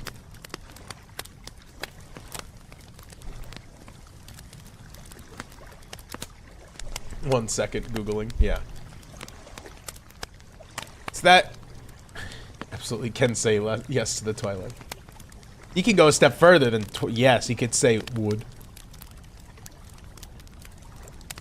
From Laura Sienna. I was hiking in the Allegheny National Forest with my husband and 2 kids. We hadn't run into anyone else on the trail when we heard... when we heard this loud sound, like something falling from a tree, the leaves going crazy, then a growl. After we left there, we were driving up 666 and came across a gift shop with all sorts of Squatch stuff outside and found out it's prime Sasquatch area. Finding Bigfoot did an episode in the area, and apparently they even have a Sasquatch Fest. Squatch Fest, sorry. No one can convince me that it wasn't a Bigfoot we heard. It was just so loud and heavy, and we saw nothing indicating a bear or another animal. Yeah, the funny thing is, 666 is just... that's just what it's called. Like, that has nothing to do with the Bigfoot. That's just what it's called. From Well-Rounded Italian OP, black bears are excellent tree climbers, and they do growl, so I wonder if you just might have surprised one just out of your field of view, but I think it's just as likely it could have been a Sasquatch moving around. Especially with that area's reputation, as you said. Something similar happened to my cousin when we were taking a walk around the Chequamegon National Forest in Wisconsin. Chequamegon National Forest in Wisconsin. Just as the sun was setting, we heard a huge branch fall or even a small tree snapping. It could have easily been a black bear, a deer, or elk, or crashing through pine thickets, but now your story has me thinking. Wouldn't it be crazy if it was a Squatch? Hope it was. Get your kicks on 666. Allegheny National Forest. That's all we have on the list. National Forest. Sasquatch Fest looks so fresh at your kicks on 666. Ooh, we got a long one. Longer one, I should say. By... I like this person's name. This one's by Necropanther. I live in the Sierra Nevada foothills of California. 7 acres of land, mostly dense and forested and wild. Mostly densely forested and wild. There's a very large pond half a mile behind my house on a neighboring property. My closest neighbor was this old lady who left her home because her husband passed away, and she couldn't take care of herself, so for many years it sat abandoned. 3 years ago, I was outside just before sunset doing some work on my side of the yard, and I looked over at my neighbor's house. The house was about 100 to 130 yards away from mine. Saw this large creature walking upright, all black top to bottom, walking upright, heading downhill towards the pond. Weirded me out at first was the arms were too long. My brain kept trying to assume that it was a person carrying something. It moved quick, and the temperature was hot outside, so it would be bonkers to be wearing all black suit on empty property with no vehicles around and walking straight into dense woods. I called my neighbor, who was staying with her children in another city, immediately asked her if a large person was supposed to be on her property, and she said no. Right after that, I started looking into this whole Bigfoot thing and became a believer. Also, black bears live in the area and occasionally hit my trash cans. This creature definitely did not walk like a black bear. OP responds, I would agree, even if a bear injures its front paws, it is forced to walk upright. Usually very awkward and slow with difficult balance.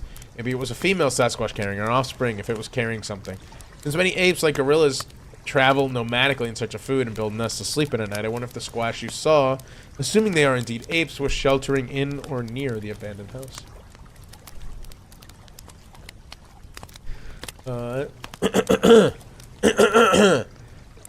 Written by that weird guy, 1311.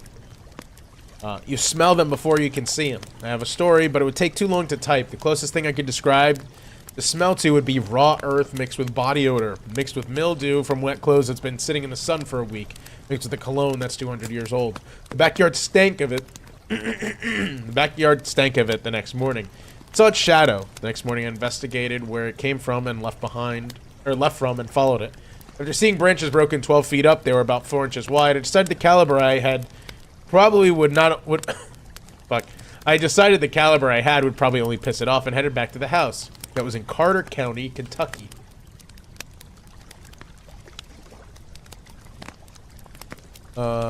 Leaf Gunner, who has a researcher tag on their name, which is pretty impressive, says, I think it's a musk odor they give off when they're stressed or nervous. Smell doesn't always occur from what I read. That weird guy said, possibly. I would explain why they're called skunk apes in the extreme south. We had 4 dogs, 2 inside, 2 outside. The 2 inside stayed by the doors, and we're doing this whimper growl thing. One's outside stayed quiet under the front porch that we fashioned as a big insulated doghouse for bad weather. One's under the house were huskies and have taken on black bears and aren't afraid of anything. I was surprised to see the next morning that he stayed in the house and literally pissed on themselves. The smell of dogs might have triggered it, unless it's just their natural smell from dirt, mold, and body odor. Who knows?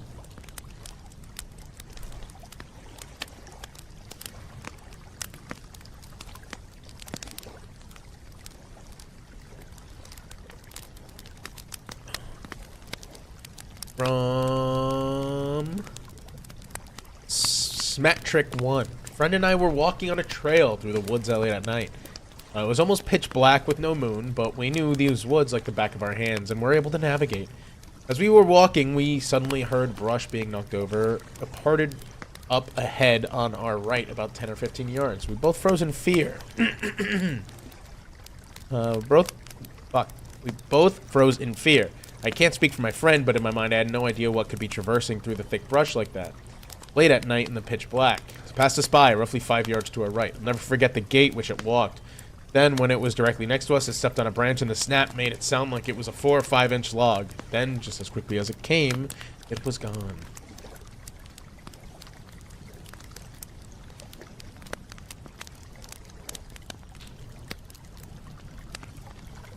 Oh, hold on, I'm stretching, I'm gonna bug out.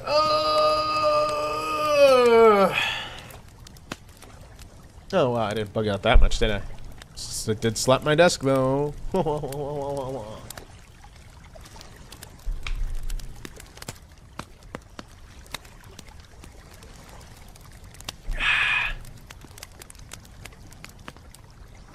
Where am I?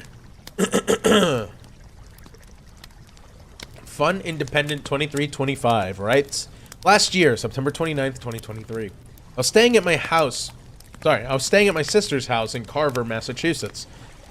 She lives very close to a swamp and a state park. I had my dog with me, and he did not want to go outside, which was very unlike him. I brought him back in and went out to have a smoke. Then I heard a knock. It sounded like a wooden baseball bat. And I thought to myself, that sounds like a knock. Then seconds later, that sounds like a knock. So when my sister came home, I told her about it. She told me a few days before that she was looking out at the stars and smelled a rank smell and heard a growl that went through her bones. You better believe I'll be hunting in that swamp next September looking for footprints. This guy is unafraid.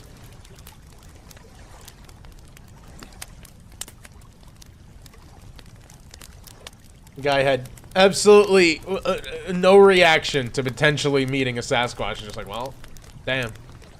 Didn't ask, unfortunately.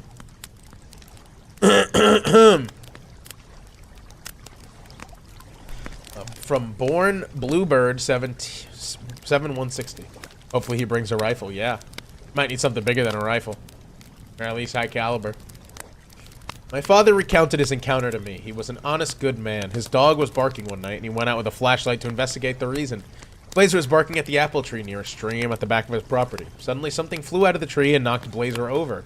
The object thrown was an apple. My dad went back in the house and got a shotgun. When he came back out, he saw several large figures moving downstream, away from the house, and they were hooting to each other. Blazer was still barking, but he could hear the hooting as well. He let them go, and they said they looked like large, hairy humanoids. Interesting. Interesting. Oh, no. I never heard of Bigfoot's... Big feet? Sasquatches? Plural? I never heard of them traveling in packs before, unless it's like the Red Dead Redemption iteration of them when they were like kind of like clans almost, like they each did their own thing, but like kind of relatively close to each other.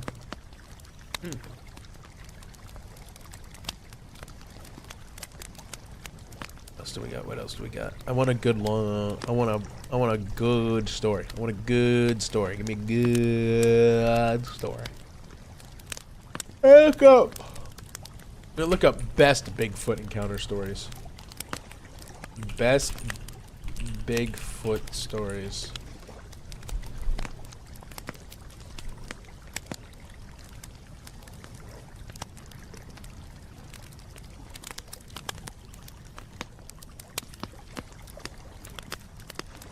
Oh, well, fuck. Reddit's like reformatting itself.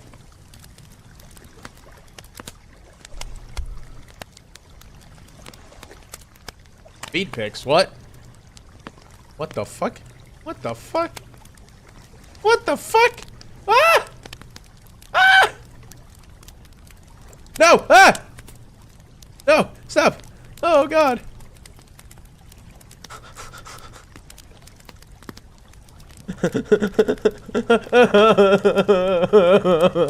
I'm never. That was the scariest part of the stream by far.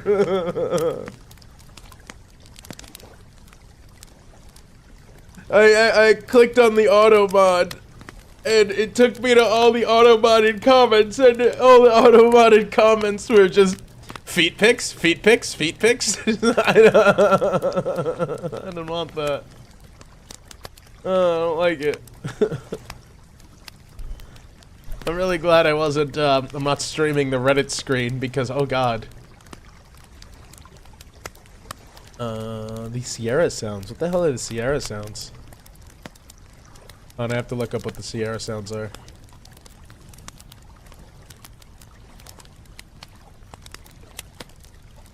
The Sierra sounds. I need a little lore.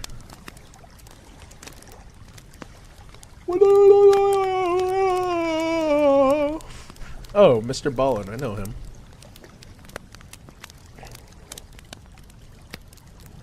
What are the Sierra sounds, though? Can I get a little...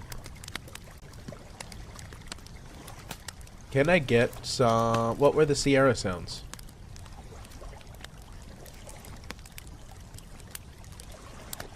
I don't want YouTube links. I mentioned the Hex Maniac stories earlier, and now I just found a decent one you could try. Hex Maniac, like the Pokemon character?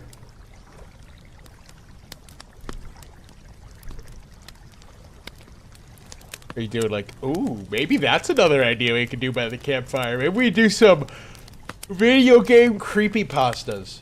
Pokemon Ghost Girl. Actually, you know what? Send that to me on Twitter. Maybe tomorrow, because it's going to be a little shorter stream tomorrow, because I'm only going to have a few hours that I can stream. Tomorrow we'll do gaming creepypastas. Gaming creepypasta reading. I'm going to try to find a few as well.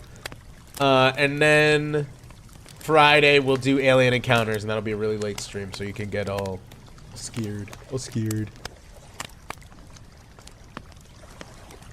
Alright. I should start making a schedule. But I don't know. I don't have art of me to pair with the schedule, but I have an idea for it, and it'd be really cute if I could figure out how to do it properly. Alright. Thanks. Yes, tomorrow, creepy gaming pasta. Creepy pastas based on video games. Hopefully good ones. And then Friday, alien encounters. Ugh. And then maybe we'll do something Saturday. Who knows? Probably. I don't think so. I might not do anything Saturday, but we'll see. I try to take weekends off because, like, I don't work, obviously, on weekends. For the most part, though next weekend I will be working. I try to take my weekends off so that I can have some time to rest my throat, because I'm not used to talking so much. I'm a pretty quiet person. You wouldn't expect it, would you? Alright. So this episode is... This is Sierra Sounds. It's a transcript from Strange Phenomena. Oh no, this is I'm kissing. Alright, I don't want to read a transcript. I just want to know what they are. Give me something that's not the AI. I don't want the AI. Just give me like an idea of what the Sierra sounds are. Is there a Wikipedia? Sierra sounds.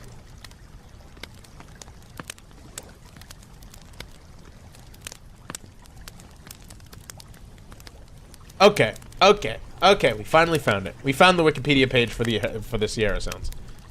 The Sierra sounds are audio recordings by Ron Moorhead and Al Berry, allegedly capturing Bigfoot vocalizations in the Sierra Nevada mountains beginning in 1971. The sounds are commonly referenced among the most compelling evidence for the existence of Bigfoot, alongside the 1967 Patterson-Grimlin film. Though scientific consensus maintains that Bigfoot remains firmly in the pseudoscience of cryptozoology. In 1971, Ron Moorhead and Al Berry departed to camp in the Sierra Nevada mountains, seeking to obtain evidence for the existence of Bigfoot. Moorhead has described himself as a researcher and believer in Bigfoot, but in contrast, Berry was a skeptic looking for evidence of a hoax. In the audio recording from their campsite, the pair can be heard quietly talking to each other before distant howls are heard. Moorhead and Berry call back to the unknown source, attempting to mimic the howls themselves. Various vocalizations can be heard at a distance, including howls, grunts, and knocking sounds. The most controversial vocalizations are what Moorhead describes as a supposed form of language, dubbed many as samurai chatter, due to its resemblance to the dialogue of old Japanese samurai films. Is that racist? That seems racist. Analysis and aftermath. Scientific consensus holds that allegations of existence of Bigfoot are not credible. No formal studies have been conducted on the Sierra Sounds, though Moorhead insists that the legend of Bigfoot warrants scientific consideration. Retired U.S. Navy cryptographic linguist Scott Nelson analyzed the recordings and concluded it's definitely a language, it's definitely not human in origin, and it could not have been faked. Al Berry died in 2012. According to Moorhead's blog, Berry maintained that he thought it would have made the story even more interesting if he could have discovered how anyone could have pulled this off. Ron Moorhead maintains that the recordings are legitimate, describing himself as an adventurist on his personal blog, and he remains involved in the community of Bigfoot believers. I wonder if they have the audio for the Sierra Sounds. Is this it? We're in for a night view. Is this it?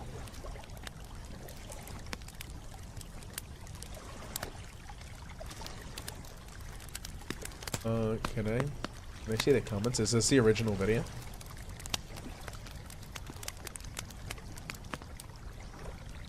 Okay. Okay, so apparently this is it. Hopefully this is loud enough. Tell me if it's too loud now.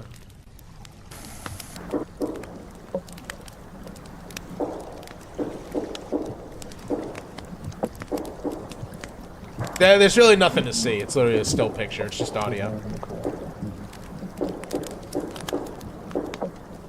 Turn this down a little bit.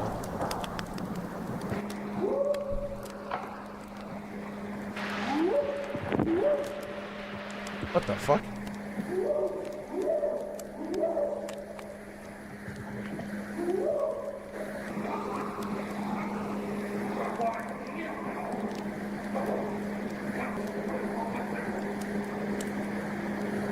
Which one's like this?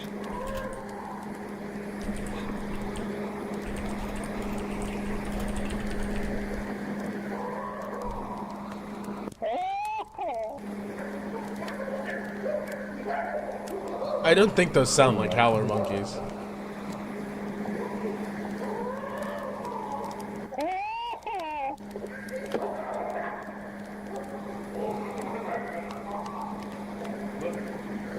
They're fucking mocking him. They're mogging. Okay, I think that was just the dude. That one was definitely just the dude.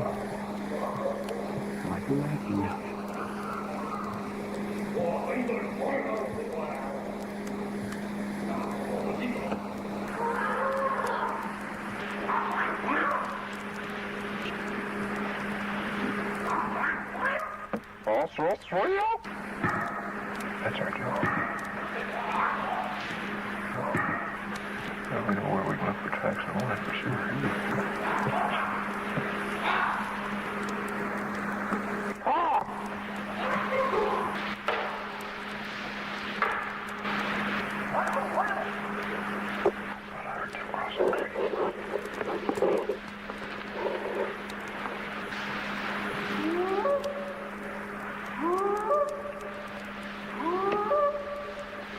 If I hear that, I'm getting the fuck out of it. Yeah, I am not staying around to find out what that is.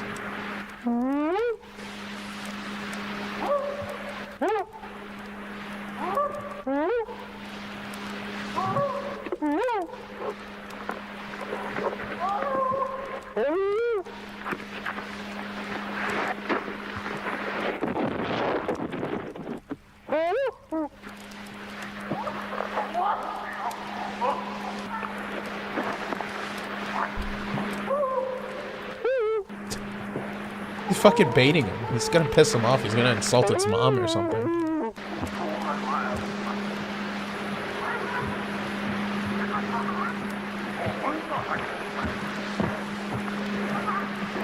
There's two of them across the creek at the big rocks. What the fuck? It's a hard act to follow. It sounds like they're fucking talking. They talk to each other. Yeah.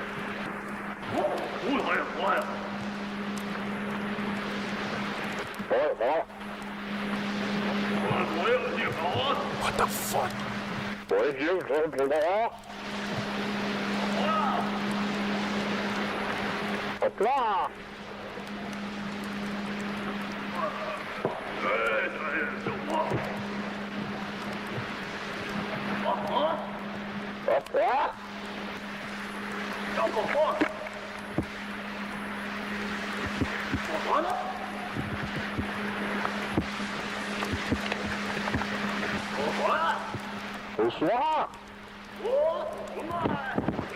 I wish Nick Ramos, welcome in. We are listening to audio recordings of Bigfoot in the Sierra Nevada. The Sierra Sounds, as they're called, a very famous, or I guess very famous, piece of evidence said to be recordings of Bigfoot sounds in the Sierra Nevada mountains. And that just scared the shit out of me. That's fucking terrifying. Could you? Okay, so I'm listening to this right now. How's y'all? Scared now. Could you imagine? Because we are listening to this next to this nice cozy campfire, of course. But, you know, behind a computer. Imagine being out, like, you are the only two people within, like, hundreds of miles camping in the Sierra Nevada mountains. And then you just start hearing that shit. That's fucking terrifying. Even if, like, let's just say those are, like, some fucking drugged out or drunk people in the mountains making those weird noises. Like, that's still fucking terrifying, isn't it? Imagine if this was just two separate groups of Bigfoot researchers making noises to communicate with each other, thinking the other was a Bigfoot.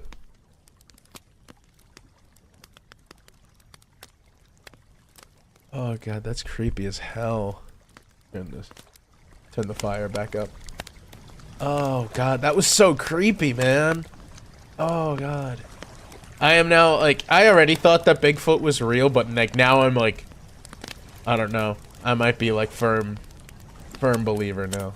A gun can handle some druggies. I don't know if it can handle a Bigfoot. Can guns handle some druggies? Some druggies can just tank it.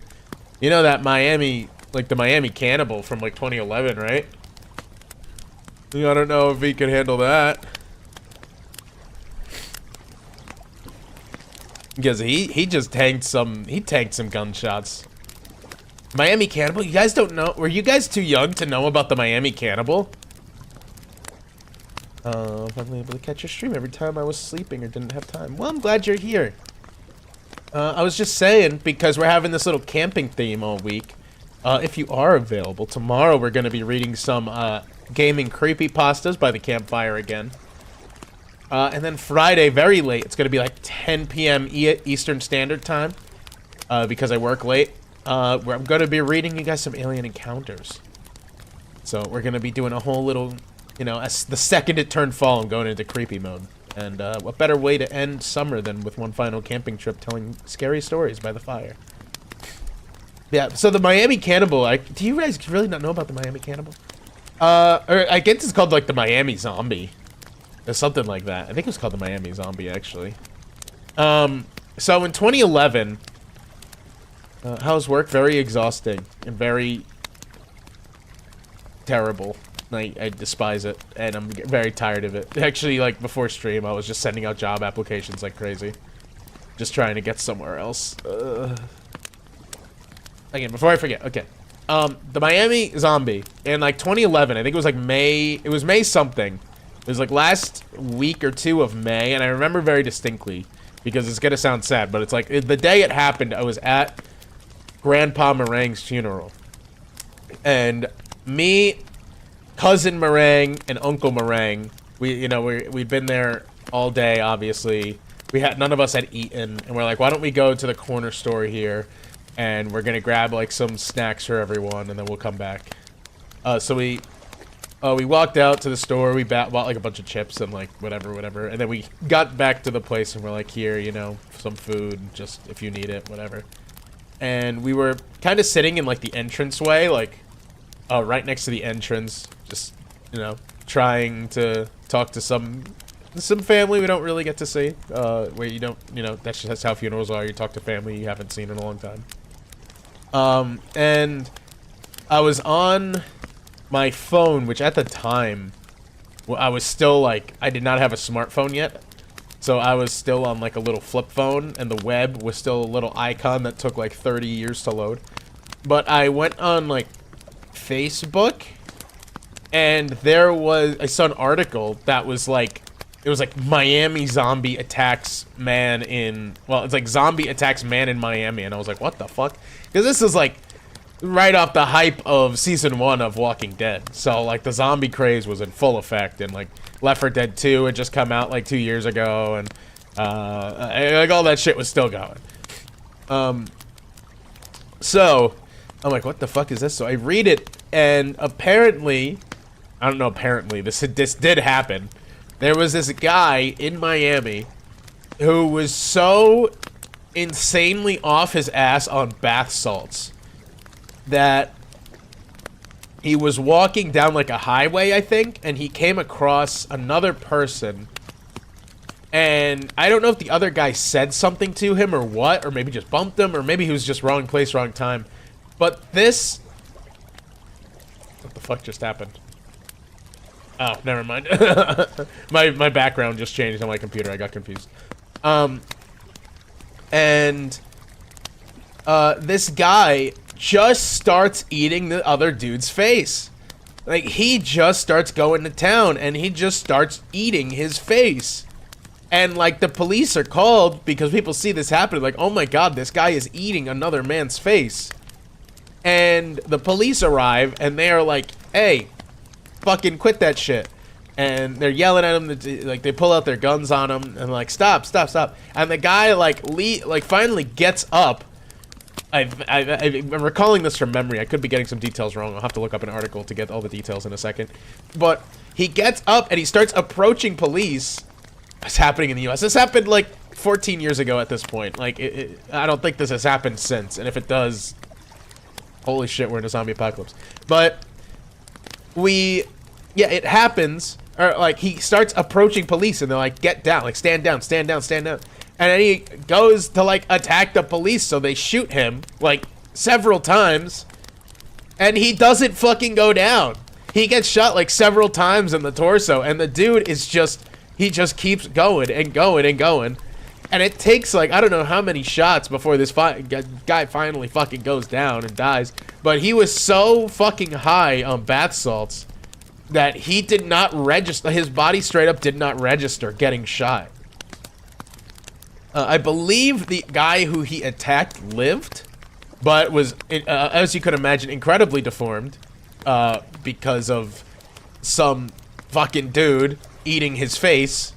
I'm gonna look this up. Miami zombie incident. Oh yeah, it has a Wikipedia page, the Miami cannibal attack.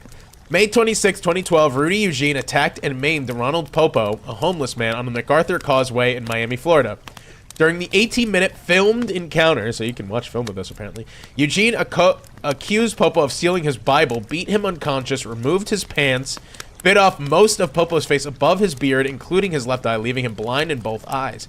As a result of the incident's shocking nature, the subsequent worldwide media coverage, Eugene became known as the Miami Zombie and the Causeway Cannibal. I'm trying to find where they say Eugene. Okay, here's the attack. 31-year-old Rudy Eugene drove to Miami, Florida to Urban Beach Week after spending 30 to 40 minutes at the site. Was filmed on security video in and around the car. He abandoned it around noon and began to cross a 3-mile-long span of the MacArthur Causeway, stripping himself of his clothing and disposing of his driver license as he advanced westward, according to eyewitnesses. His vehicle was discovered and towed by Miami Beach police. Inside the car, police discovered a Bible and 5 empty water bottles, which they had believed to be recently consumed. Probably blinded, yes. Terrifier shit? Absolutely. There's an aftermath here, so I'll read off his injuries after that. I'm sure they'll list them.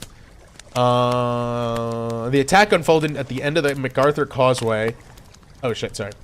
Eugene, who eventually became completely naked, discarding even his shoes and his Bible at the crime scene, encountered 65-year-old Ronald Popo at approximately 1:55 p.m. Popo had been lying but underneath the elevated People Mover viaduct when Eugene began to pummel him, strip him of his pants, and bite his face.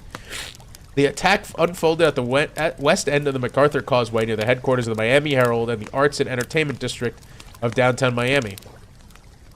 It was first believed that neither Eugene or Popo knew one another before the encounter until a July 2012 publication revealed that Eugene had met Popo while working for a homeless community in Miami. I didn't know that. Holy shit, the plot thickens. A passing cyclist, Larry Vega, came upon the scene and alerted authorities via 911. A few moments later, Miami Police Department officer Jose Rivera... hold on, you guys are in ads. I'll hold off on reading the rest of this until you guys are out of ads. Oh my god, I can't believe he knew him. I did not know that. I mean, maybe he didn't, like, maybe it was just coincidence. Like, I can't imagine that would have been intentional. That would have been fucking buck wild if he hunted this guy down just to eat his face. I imagine not, right? You would hope not. That'd be fucking crazy. I mean, it doesn't fucking matter. He still had his fucking face eaten. Oh, shit. I wonder if there's any incidents similar to this. Because it would be an interesting rabbit hole to go down. I mean, can that fall into our topic? There is. Wait. There is more incidents like this? What the fuck? There are? Oh my god, I need to look this up. Alright, this is our next rabbit hole we're going down in like 5 seconds. Nobody got their face eaten, but there was a zombie one? What the fuck? See if I can find it. Yes, please. Yes, please. I got 45 seconds until you guys are back from ads. Oh, then I'll continue the story. So I know there's like, oh, my buddy lives in Philly. And he went down a street once, and there's this drug, I don't remember the name of it. Seattle Zombie Woman. Okay, I'll look that up right after this. After we finish reading about the Miami zombie. Yeah, and I forget what the drug is called, but there is like a whole neighborhood that is like completely addicted to it. And, why are my hands doing this? What is happening? What is going on? Oh, my hand is breaking. My hand is cramping, Mrs. Puff. Yeah, and he'll just go down these neighborhoods, and there will just be like, the entire neighborhood will just look like shamblers from The Walking Dead because they are so drugged out on whatever the hell it's called. It's so fucking crazy. Oh, you guys are back from ads. Welcome back. Welcome back. All right, we'll continue reading here. A passing cyclist, Larry Vega, came across the scene and alerted authorities via 911. A few moments later, Miami Police Department officer Jose Rivera arrived and, after doing a double take at the spectacle, warned Eugene to desist from attacking Popo. Eugene ignored the officer's warnings and instead reportedly growled at him, then resumed biting his victim. The attack ended at 2:13 when Officer Rivera shooting Eugene once at first, which proved ineffective, and then another 4 times. The ordeal was captured by security camera. The surveillance video shows the attack continued for 18 minutes before help arrived. Aftermath, Popo was admitted to Jackson Memorial Hospital in critical condition with 75 to 80% of his face above the beard missing. Holy shit. Left eye gouged out. He underwent facial reconstruction surgeries that took months to complete. He remained permanently disfigured and blind. To help with the cost, a fund was raised and collected $100,700 since July 17, 2012. Popo spoke to police who thanked him for saving his life on July 19th, explaining that Eugene, whom he hardly knew, approached him in a friendly manner but then complained that he could not score at the beach and souped up on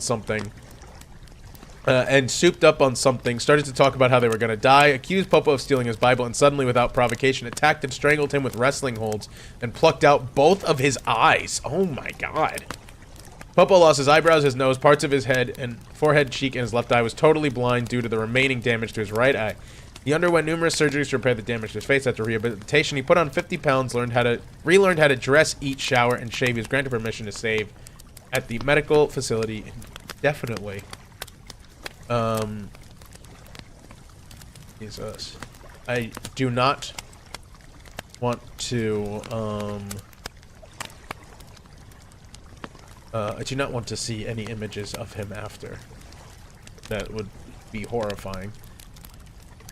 Autopsy revealed no human flesh in his stomach. Number of undiagnosed undigested pills were discovered that had not been identified, though police sources had speculated the street drug bath salts may have been involved. Yeah. Wow. Fucking wild. Right, let's look at this. I don't want to see lists of... That is really funny. The See Also section has 2 entries. One is list of incidents of cannibalism, and the second one is Florida man. Alright, Seattle zombie woman. Oh dear. Oh, what's this?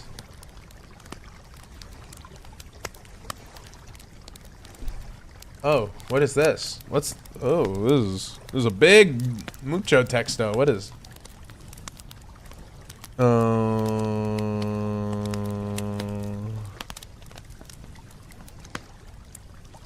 Czech murder. Ooh. Stovicek had a previous criminal conviction, accessory to murder, before being released and going on to murder 2 women in 2020. His killings occurred in the Bohemian Paradise region. 1 victim in late July, the other early August 2020. Forced both victims to walk with him before assaulting and strangling them.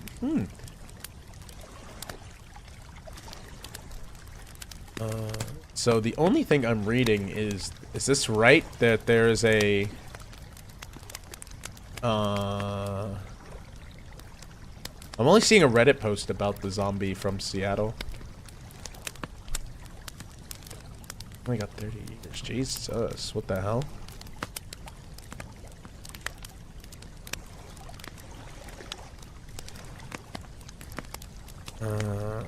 What?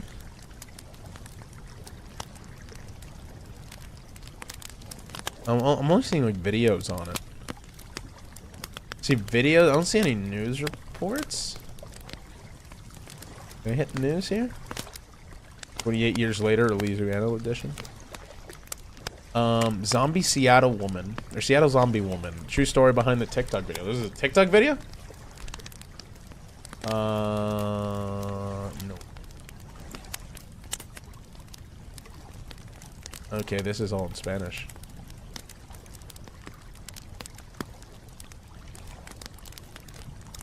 I don't want to read that.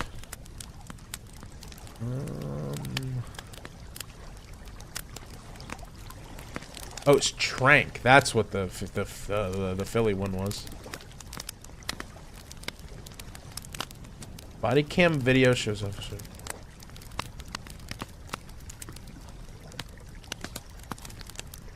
What? What am I? Huh?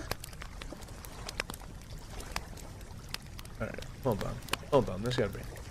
Hold on.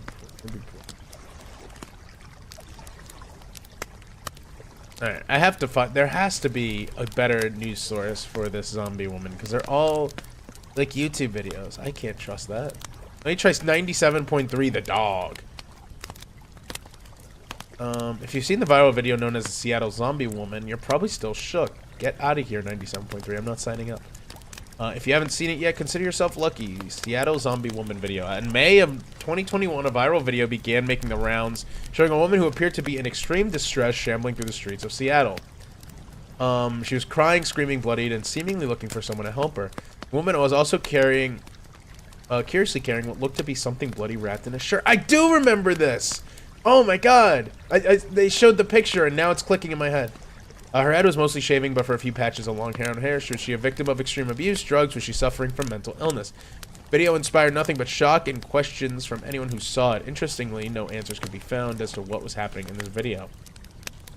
At first, it certainly seemed like an incredibly well-constructed zombie apocalypse hoax, but then the Seattle Police Department on the scene arrived on the scene, and it becomes crystal clear that the situation is very real. Exactly what the situation was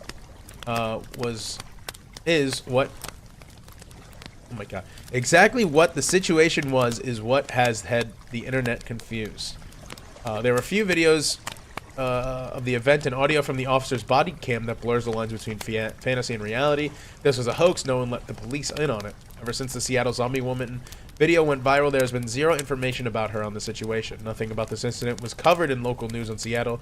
No mention of the event in local Seattle newspapers. Nothing. From Nick Crowley on YouTube. Oh, I watch him. Oh. I would like to... Nick Crowley has a video on this. That'd be interesting to watch. Though despite international concern for her well-being, her identity and true nature of the event would quickly become an internet mystery, with the case being known simply today as the Seattle Zombie Woman. Thanks to some fantastic and relentless internet investigating, we may finally have some news. After a year of searching for the answers to the Seattle Zombie Woman incident, it appears one savvy sleuth, Rebecca MS, has cracked the case. Rebecca found the social media page for a woman by the name of Kimberly Kasai. One photo posted by Kasai shows her in makeup that looks identical to the zombie woman seen in the TikTok video. Caption on Kasai's photo reportedly reads, "I'm not your lab rat." Apparently, Kasai's zombie incident was actually some sort of political protest. We've never been so relieved over an active protest. Below is a full story on the Seattle Zombie Woman if you want to come and watch at your own conclusion. That would be something to watch. Maybe we could do... I would love to do like a stream where we just watch Nick Crowley content, because Nick Crowley's fucking great. I love Nick Crowley. I remember watching him, like, I think... Was he around? Was he making videos during the pandemic? Nick Crowley. I can't remember if he was. Hey, he's over 3 million now. I've been listening to him a lot recently. Check his oldest videos. 7 years ago. What was the first video I watched of his? So it looks like he started uploading in like 2018. Oh, yeah, I was definitely watching him by... Yeah, the Target Conspiracy Theory video, I think, was the first one I watched from him. It was like 2019. Okay. Yeah, he's really... He really had a quick... I don't want to say a quick come on, but he definitely had a big explosion during the COVID times. Wow, his... the Zombie Woman is actually his third most popular video. His internet rabbit holes, Most Disturbed User, Mr. Swirl, Seattle Zombie Woman, an internet mystery. Yeah, he's good. If you guys don't watch Nick Crowley, you definitely should. He's really good. He's really, really good. And he's hit 3 million. That's pretty good. 3 million subscribers. Bricked up law in check. I'm afraid, but yes.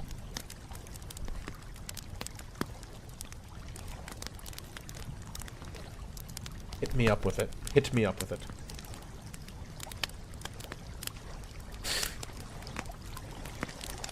What did we get here? I wonder if there's other... We could find more Wikipedias of like real life zombie attacks. Look this up. Real life zombie attacks.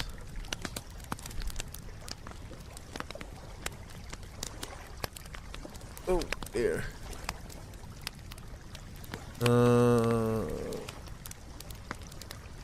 5 creepy tales of real world zombies. This could be what we're looking for. I'm going to imagine they mention that fungus that kills ants.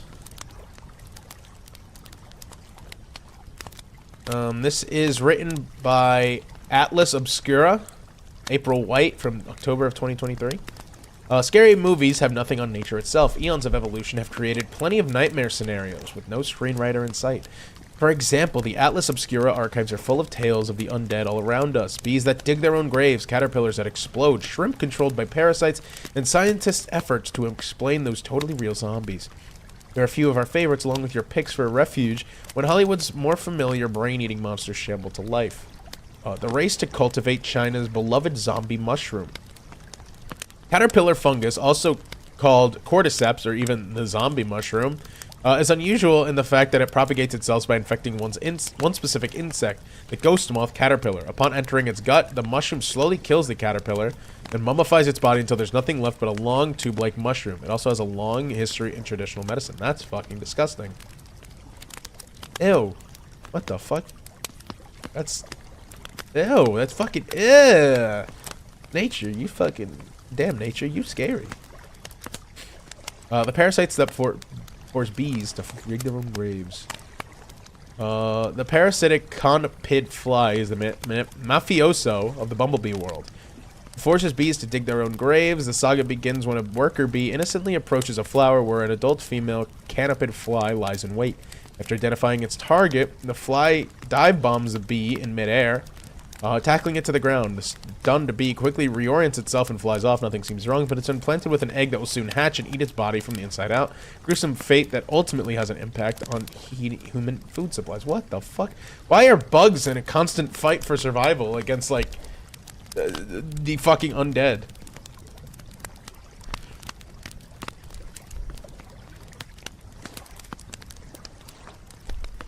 Oh, Becca's just one life. Exploding zombie caterpillars rain death from on high. A couple of years ago, a gruesome plague infected oak egger moth caterpillars in Lancashire, England. The baculovirus turned the inside of the bugs into goo and brainwashed them into getting high as they can. Once the zombie caterpillars were up, they burst to spread the pathogen below. What the fuck? Fucking excuse me? Why? Why did they do that? Nature, why would you do that? They're parasites that turn marsh-dwelling shrimp into orange zombies. If you're small, brown, marsh-dwelling amphipod, it's your best interest to stay hidden amongst the marsh grasses to avoid being snatched up by a bird. But a particular parasite has other ideas. Amphipods infected by a tiny flat worm like parasite turn a bright orange, and rather than take cover in grass, they lounge in the open at low tide. Real zombies and body snatchers live among us. Among us. Parasitism is rampant in the natural world. Nearly half of all animals' species are parasites, and a large number of these uninvited plus ones manipulate their host behavior in some way to produce an advantage for themselves, occasionally taking control of the organism they have invaded. Thanks to advances in imaging and molecular analysis, scientists are able to understand that some of the insidiously clever ways the body snatchers take over their victims. And what do you mean humans are involved? What the fuck? Oh, I think I gave myself zombie anxiety now.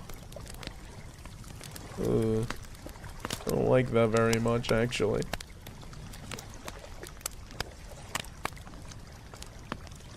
Parasites always go for humans. Oh, Marty, I'm scared.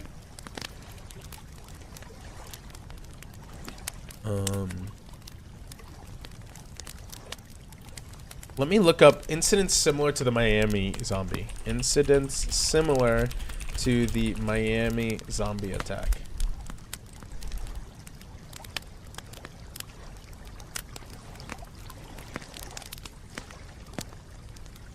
Ooh. Okay, this is the one time AI might actually be helpful because it's giving me a list here. Oh, of course, the fucking first suggestion is fucking is another Florida man. Can I find a full Austin Haroff? Can I just get like a Wikipedia? Okay. Yeah, sure, CNN, whatever. Suspect in 2016 double murder. Stop making me sign in! Face biting case. Suspect not guilty by reason of insanity. Okay. Harrison Haroff, the 25-year-old accused of stabbing a Florida couple to death and biting The face of a male victim in 2016 will be sent to a mental hospital instead of prison, according to court documents. Haroff was found not guilty by reason of insanity in the killings of John Stevens, 59, and his wife Michelle Michonne Stevens, 53, according to his attorney Nellie L. King. Florida Judge Sherwood Bauer in the 19th Judicial Circuit found Haroff not guilty by reason of insanity and ordered him to be sent for a hospital after the prosecution and the defense reached an agreement to avoid trial, according to court documents. Yeah, but I want, like, the story. Haroff, then 19 years old, was having dinner with his family when he stormed off in an agitated state, officials said at the time. Hours later, authorities responded to the Stevens home and found the team stabbing the couple to death and then biting John Stevens' face. Haroff purchased hallucinogenic mushrooms a few days before the attack, investigators have said, but they found no traces of the drug in his blood that night. He just did that for shiggles, I guess. On Monday, victim impact statements were read to the courtroom. The court manager told CNN Michonne Stevens' sister, Cindy Michonne, was the first to address Haroff in court, according to WPLG.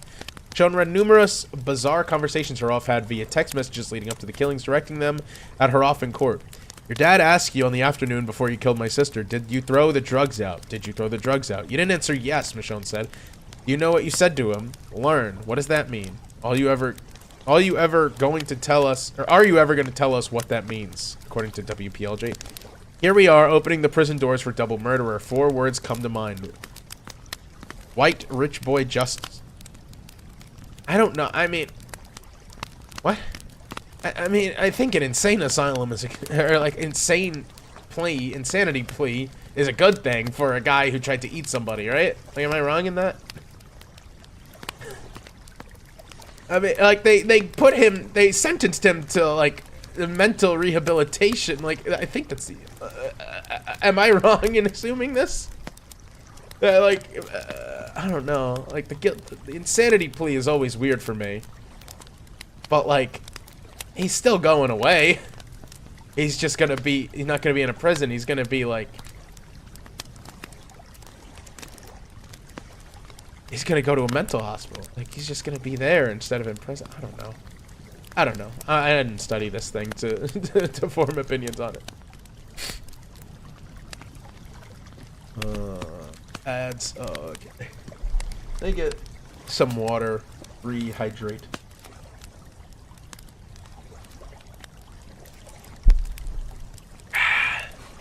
Ugh.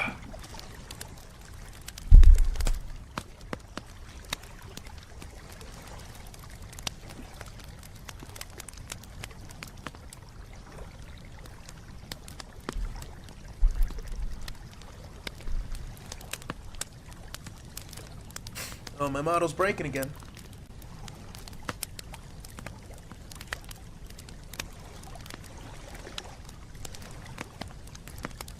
I am not signing up for your shit, CNN. Stop. Just provide me the news. I don't want to sign up for you. I want to sign up for any news site.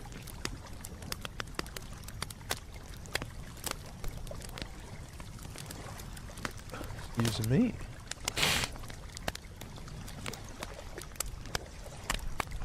Every VTuber I've watched on this platform just went live at once. 5, 4, 3, 2, 1. Bing! Welcome back from ads, everybody. Alright. The false narrative advanced by the state that the homicides were a result of ingesting flocka or bath salts was debunked repeatedly. What? Imagine getting ads. And you too can avoid ads for the low price of... Marco, how much was a membership? I don't actually remember what I set it to. I think it's like $5.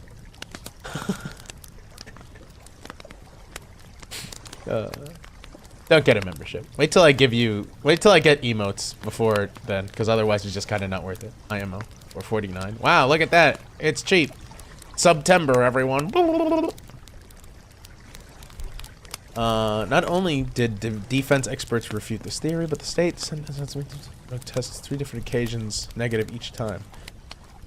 I mean, if he's doing that without even drugs, I think he still should be going to a mental hospital. But then again, I'm not a cannibal expert, so what do I know? Alright, who else do we got?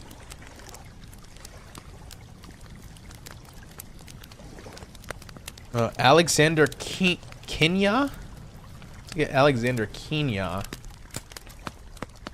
The murder of Cujo Bonsafo Agie Cody. The murder of Cujo Bonsafo Agie Cody, an exchange student from Ghana, was carried out by Alexander Quinoa in Jopatown, Maryland, United States. Quinoa ate A.G. Cody's organs. Oh, the killing came after Quinoa was released on bail and was following a separate brutal attack. Oh.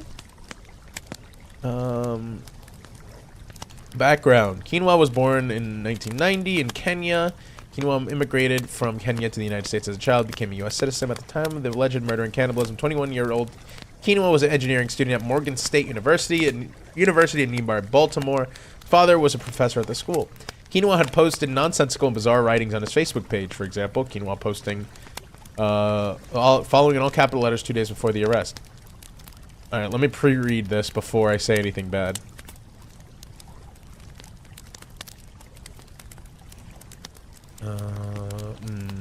I will not read that just in case. Yes, I was watching a video about two girls that got lost in Casania or Panama after those hiking. They're hiking. Those girls are from Europe. That's unfortunate. Wait, that really sucks. I hate to see. I mean, this is gonna be a very brave statement.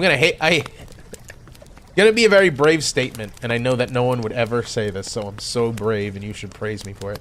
I really hate when people go to a foreign country and something bad happens to them there, because they just want to go for a good time, and then something happens, and it just makes me sad.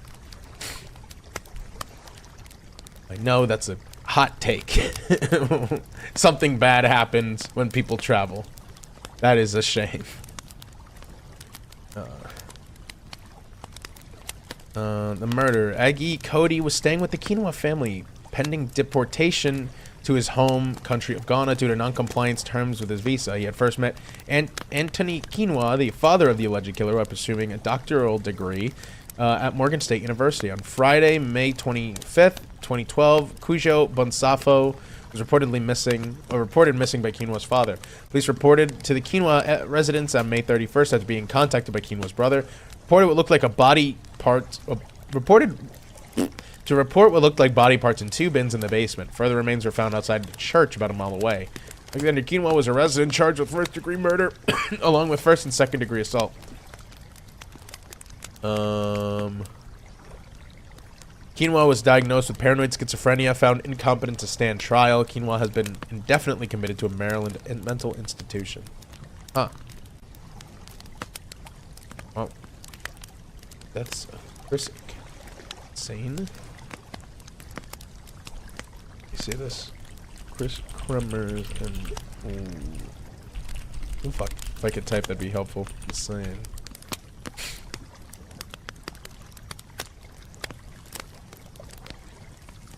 Is Chris Kremers and Lassane Froon were two Dutch students who disappeared April 1st, 2014 while hiking on a trail called El Pianista in Panama. After extensive search, portions of their bodies were found a few months later. Their cause of death could not be determined definitively. Dutch authorities, working with forensic and search rescue investigators, initially thought it likely that students had accidentally fallen from a cliff after becoming lost. Circumstances of their and aftermath of their disappearance have resulted in much speculation about their final days. Although many theories have been presented as to what happened to Kremers and Froon, no official cause of death has been ruled. Panamanian authorities came under fire for allegedly mishandling this disappearance and aftermath. Further investigation of the case in 2017 raised questions about the initial investigation, as well as a possible link to murders in the area. Kremers and Froon arrived in Panama on the 15th of March, 2014. They toured the country for 2 weeks before arriving in Boquete, Chiriquí on 29th of March to live with a local family for a month while volunteering with children. On April 1st, around 11 a.m., they went hiking near the clouded forests that surrounded the Baru volcano on the El Pianista Trail, not far from Boquete. Some sources say that they took with them a dog that belonged to the owners of the Il Pianista restaurant. The women wrote on Facebook they intended to walk around Boquete and was reported they had I need to stop fucking speaking over myself. And it was reported that they had been seen having brunch with 2 young Dutch men before embarking on the trail. Some sources claim the owners of the restaurant became alarmed when their dog returned home that night without Kremers and Froon.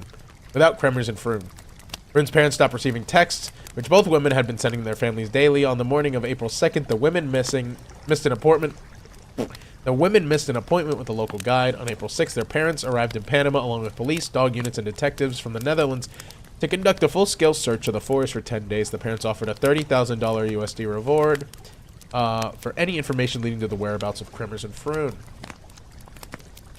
10 weeks later, on June 14th, a local woman turned in Froon's blue backpack, which she reported finding by a riverbank near her village of Alto Romero in the Bocas del Toro province. The backpack contained 2 pairs of sunglasses, 88 USD, Froon's insurance card, a water bottle, Froon's camera, 2 bras, and the woman's phones in good condition.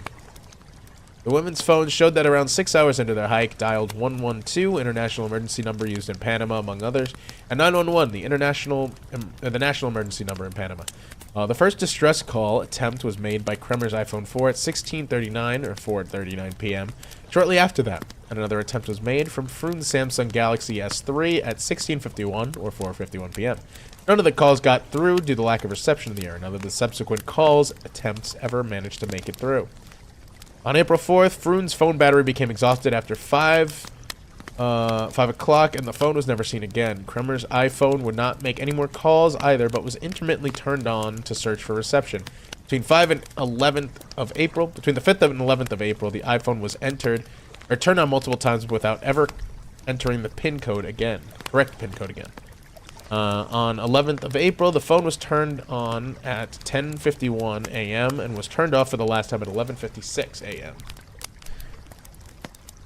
Froon's Canon camera contained photos from April 1st, suggesting that the women had taken a trail that overlooked at the Continental Divide and wandered into some wilderness hours before their first attempt at making emergency calls. But no signs of anything unusual. On April 8th, 90 flash photos were taken between 1900 and 2200, apparently deep in the jungle and in near complete darkness. A few photos show that they were possibly near a river or a ravine. Some show a twig with plastic bags at the top of a rock, another shows what looks like a backpack strap and a mirror on another rock, and others shows the back of Kremers' head. The discovery of the backpack led to new searches along the Colubre River. Drummer's denim shorts were found atop a rock on the opposite bank of the tributary, a few kilometers away from where Froon's backpack had been discovered. A rumor claimed that these shorts were found zipped and neatly folded. Pictures of the shorts, published in 2021, disprove this information. 2 months later, closer to where the backpack was discovered, a pelvis and a boot with a foot inside were found. Soon, at least 33 widely scattered bones were discovered along the same riverbank. DNA testing confirmed that they belonged to Kremers and Froon. Froon's bones still had some skin attached to them, while Kremers' bones appeared to have been bleached, something which could happen by natural means such as sun exposure. In total, only around 10% of Froon's and 5% of Kremers' bones were found. A Panamanian forensic anthropologist later claimed that under magnification, there's no discernible scratches of any kind of the bones, neither natural nor cultural origin. There are no marks on the bones at all. Huh. I mean, it's weird, and it'd be weird enough, or not weird enough, but if one of them fell from a cliff or they drowned, that would be one thing. But for both of them to go out that way, that is interesting. Unless, you know, like, if one of them fell into the river and then the other tried to save them and then they both got swept away like that, then I guess that would be a good way to make sense. Please ignore my model throwing their hands around like that. I'm trying to itch my nose. But that's really weird. I guess that is just like a natural, that could just be attributed to natural death though, if there was no markings on their bones. Huh. That does suck though.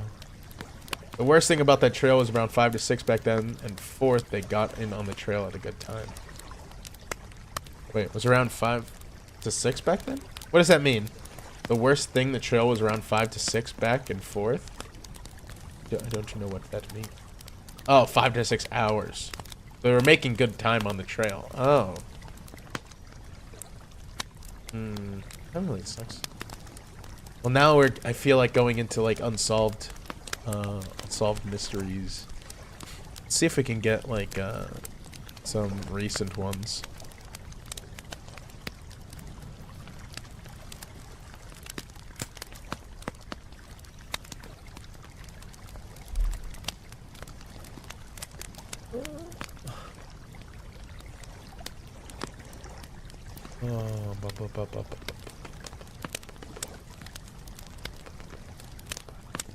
That's a good one. Oh, no. Should we go from the 2020s?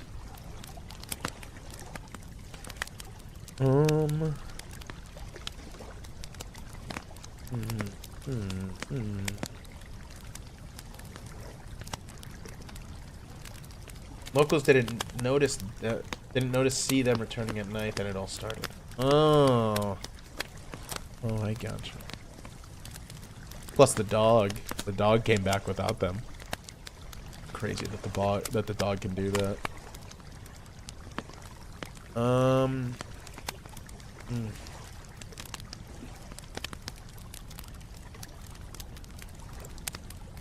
Ooh, this one seems interesting.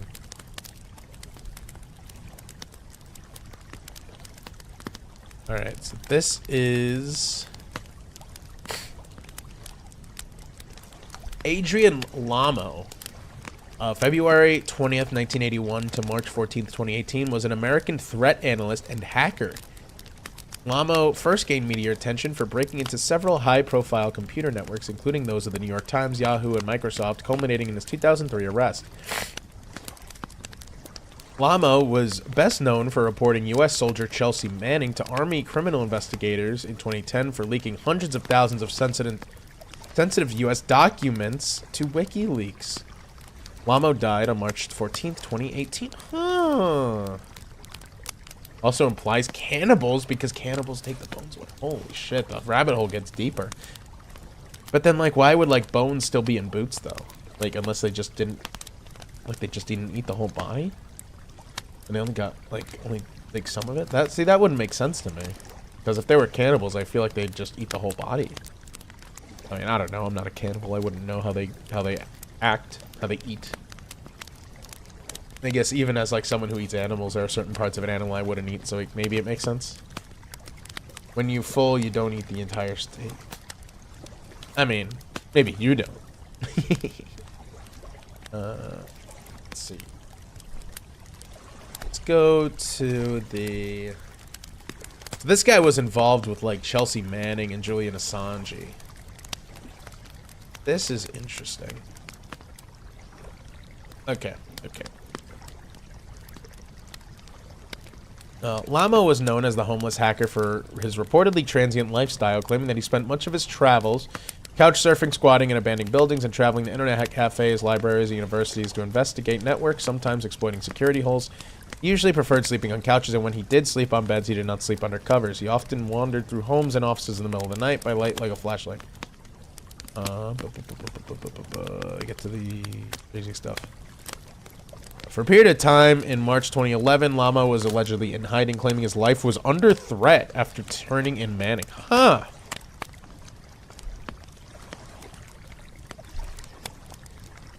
Lamo died on March 14, 2018 in Wichita, Kansas at age 37. Nearly 3 months later, the Sedgwick County Regional Forensic Science Center reported that despite a complete autopsy and supplemental testing, no definitive cause of death was identified. Many bottles of pills were found in his home, some of which were known to cause severe health problems when combined with kratom. As a result, evidence points to an accidental death due to drug abuse. Huh. Let's look at crazy unsolved deaths. Creepiest unsolved murder or cold case.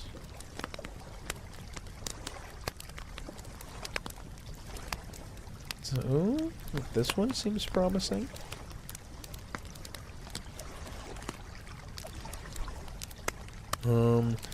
Ellie Ray Greenberg died January 26, 2011, was an American woman who died after sustaining 20 stab wounds.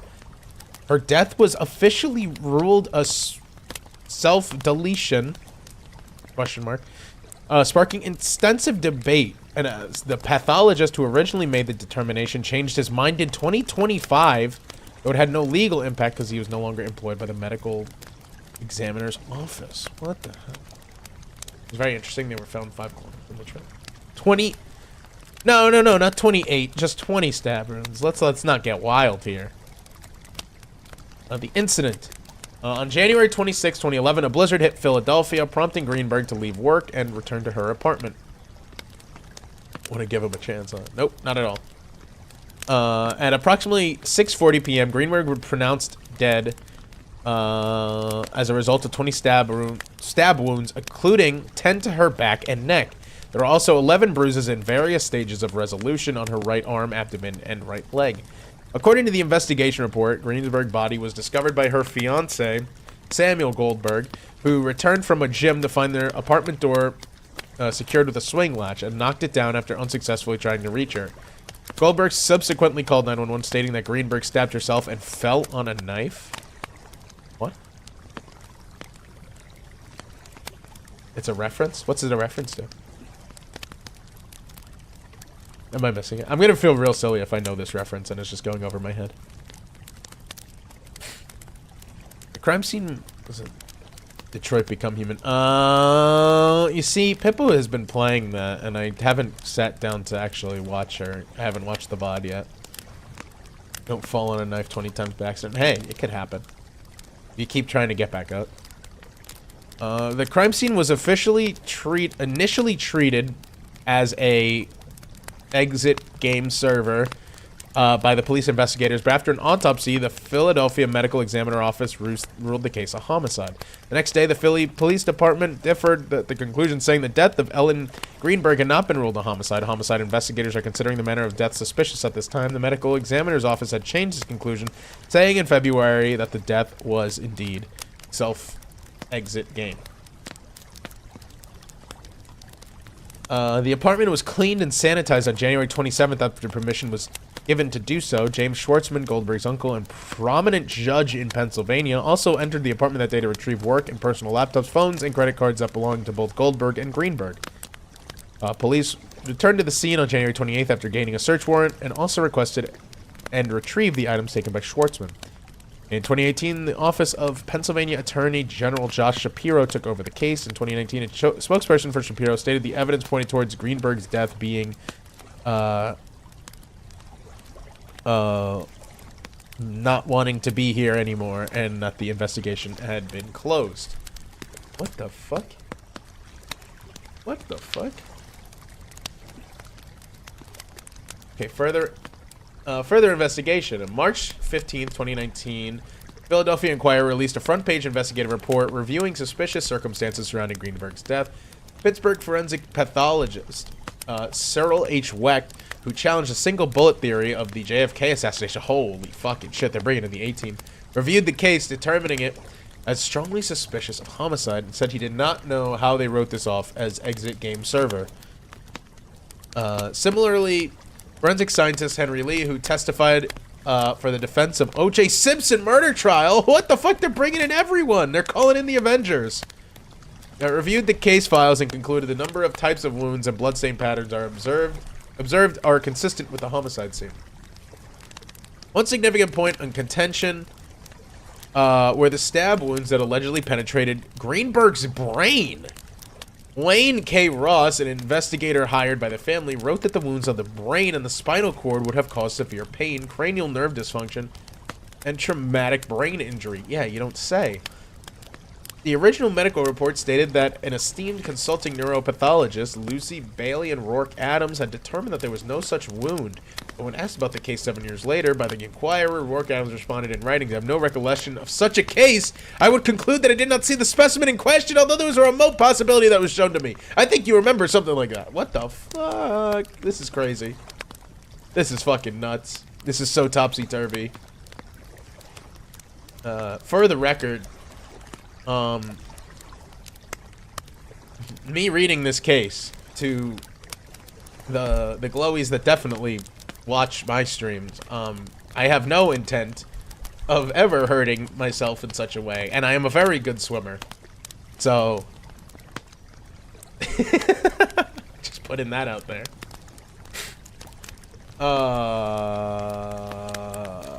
The newspaper examined the records and determined that there was no bill, invoice, or report from Rourke Adams for the case. Initially, investigators thought the apartment door had been locked from the inside using a switch bar latch and reported that Goldberg had been with a security guard when busting it open. Manager of Greenberg's apartment building later claimed that the door being latched did not prove Greenberg had locked the door from the inside. The security guard in question said he was not there when Goldberg forced open the door, and security footage showed Goldberg without the security guard in the elevator just before the 911 call was made. The analysis of phone records by CNN also appeared to contradict claims. The two relatives of Goldberg had been on the phone with him as he broke the door down.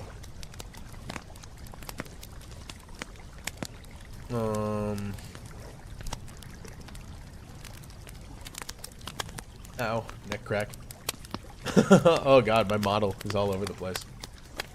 In October 2019, Greenberg's parents filed a civil suit against the Philadelphia Medical Examiner's Office and Marlon Osborne, the pathologist who conducted the autopsy, in the Philadelphia Court of Common Pleas. The suit seeks to change the manner of death to homicide to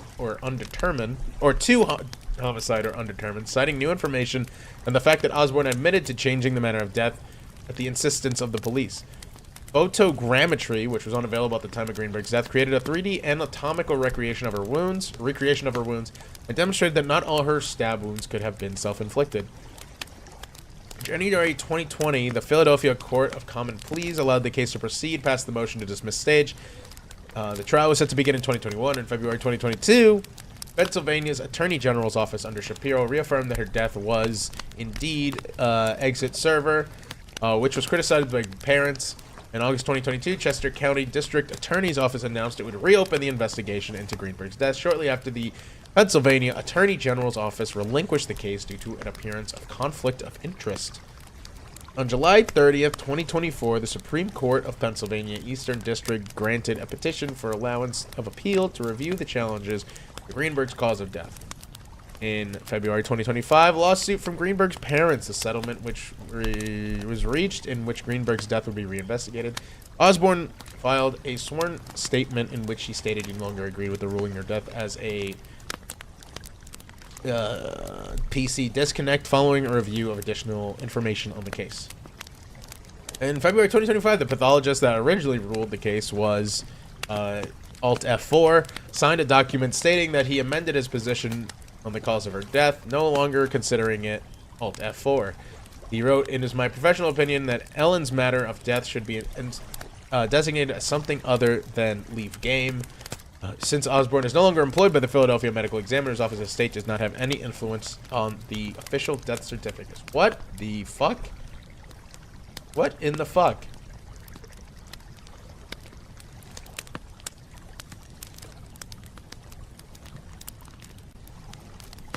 That whole thing, that whole fucking thing is so wild. What do you mean?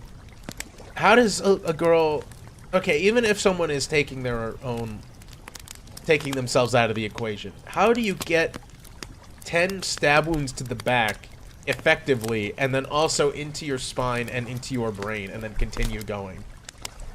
This doesn't make sense.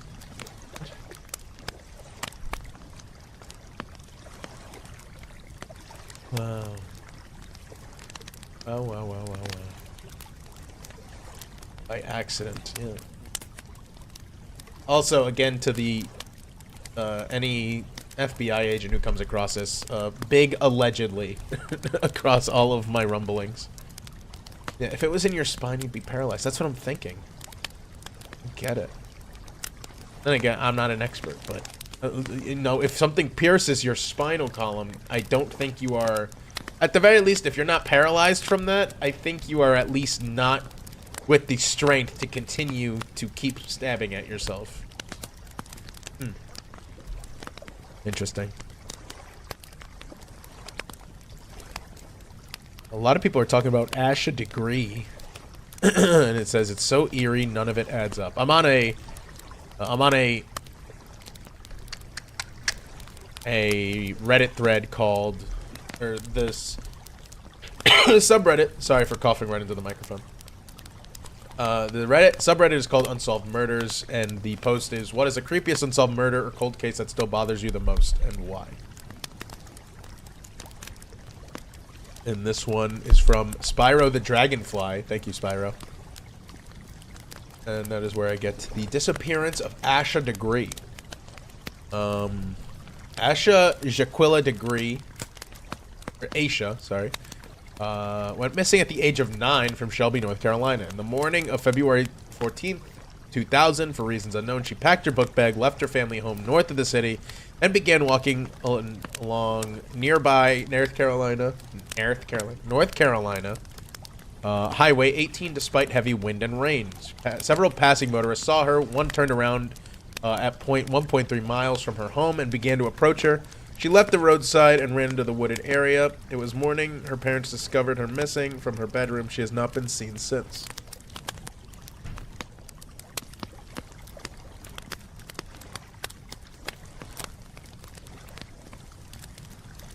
An intensive search that began that day led to the location of some of her personal effects near where she was last seen. A year and a half later, her book bag, still packed, was unearthed from a construction site along Highway 18 north of Shelby in Morgantown.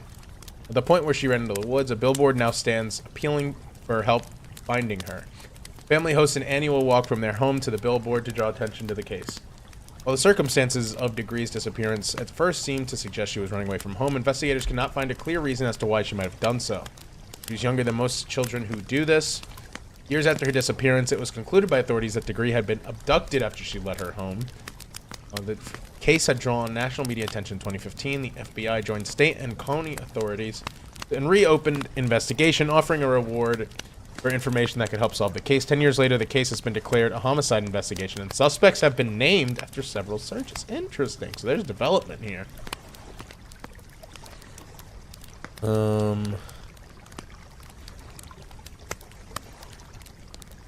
and I want to find the later developments.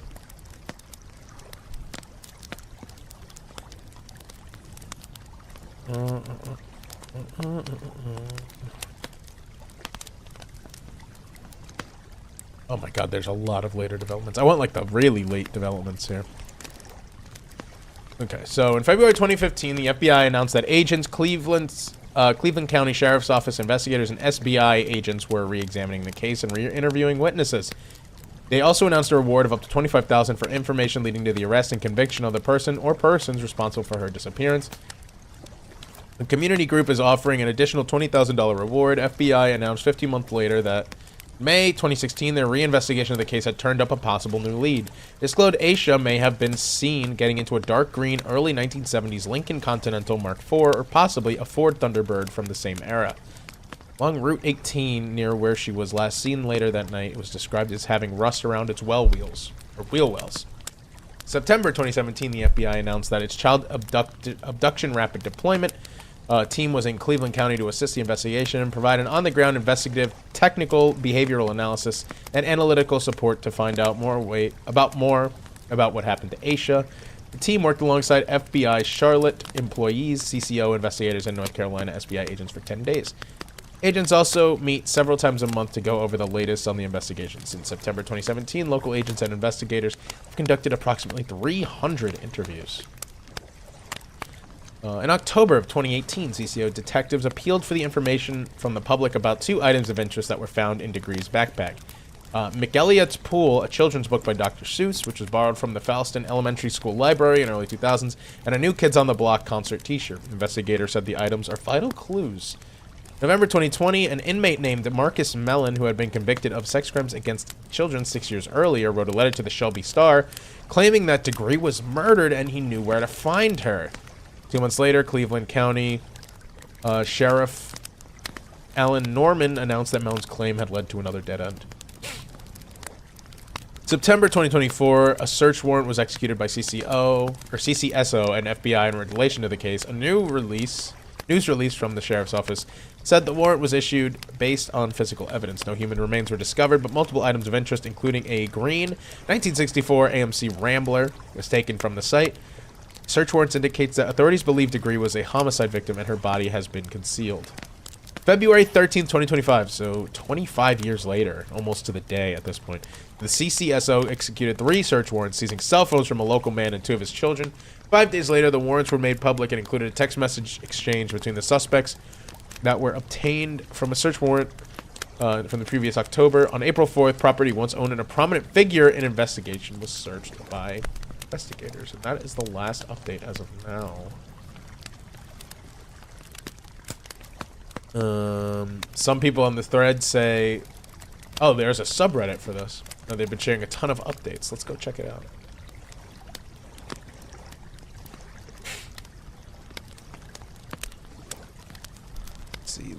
Let's see.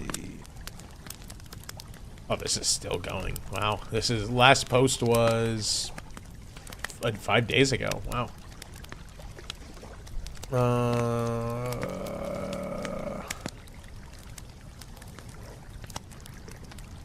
Year anniversary of search warrants. We're coming up on the 1 year anniversary since the search warrants were issued on the Deadman properties September 10th, and nothing major has happened since.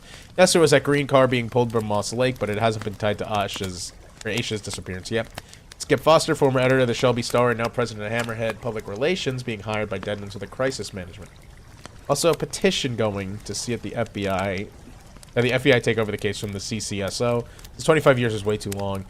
The Degree family deserves better. How much longer will the public have to wait for an arrest to be made? Can't believe it's been a year and nothing. So hopeful that this would break the case needed. This was the case the break needed.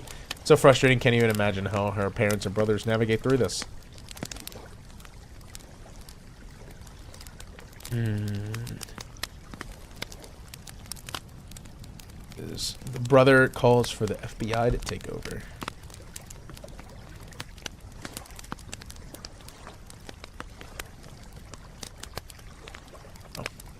Wow.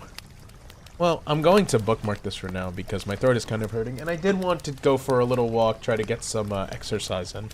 So I think I'll call it here. Thank you guys again. Thank you guys again for tuning in today. Tomorrow, don't look at that. Don't look at that. Oh, I didn't even pick up the right thing. I was trying to go to my Stream Manager. Yeah, tomorrow, like I said, we'll be reading some game creepypastas, and then Friday night we'll be doing some alien reading. So if you want to tune in for that, be sure not to miss it. Tomorrow, 5 p.m., same bat time, same bat channel. Right here. And then, like I said, Friday night around 10 p.m. is when I'll do the alien readings, assuming I'm not dead tired. But if I am dead tired and can't do the stream, then I will try to make up for it on Saturday. And if not, but I'll let you guys know on Twitter. So, for now, who can I send you fellers off to? Probably send you off to Belkis, actually. I haven't rated her in a while. Yeah, let's send you off there. Be nice. Alright, I will see you guys tomorrow. Take care, Wolfie. We're gonna thank you. Thank you. And we'll see you guys tomorrow for some more fun stories. Have a good one. Goodbye. Goodbye.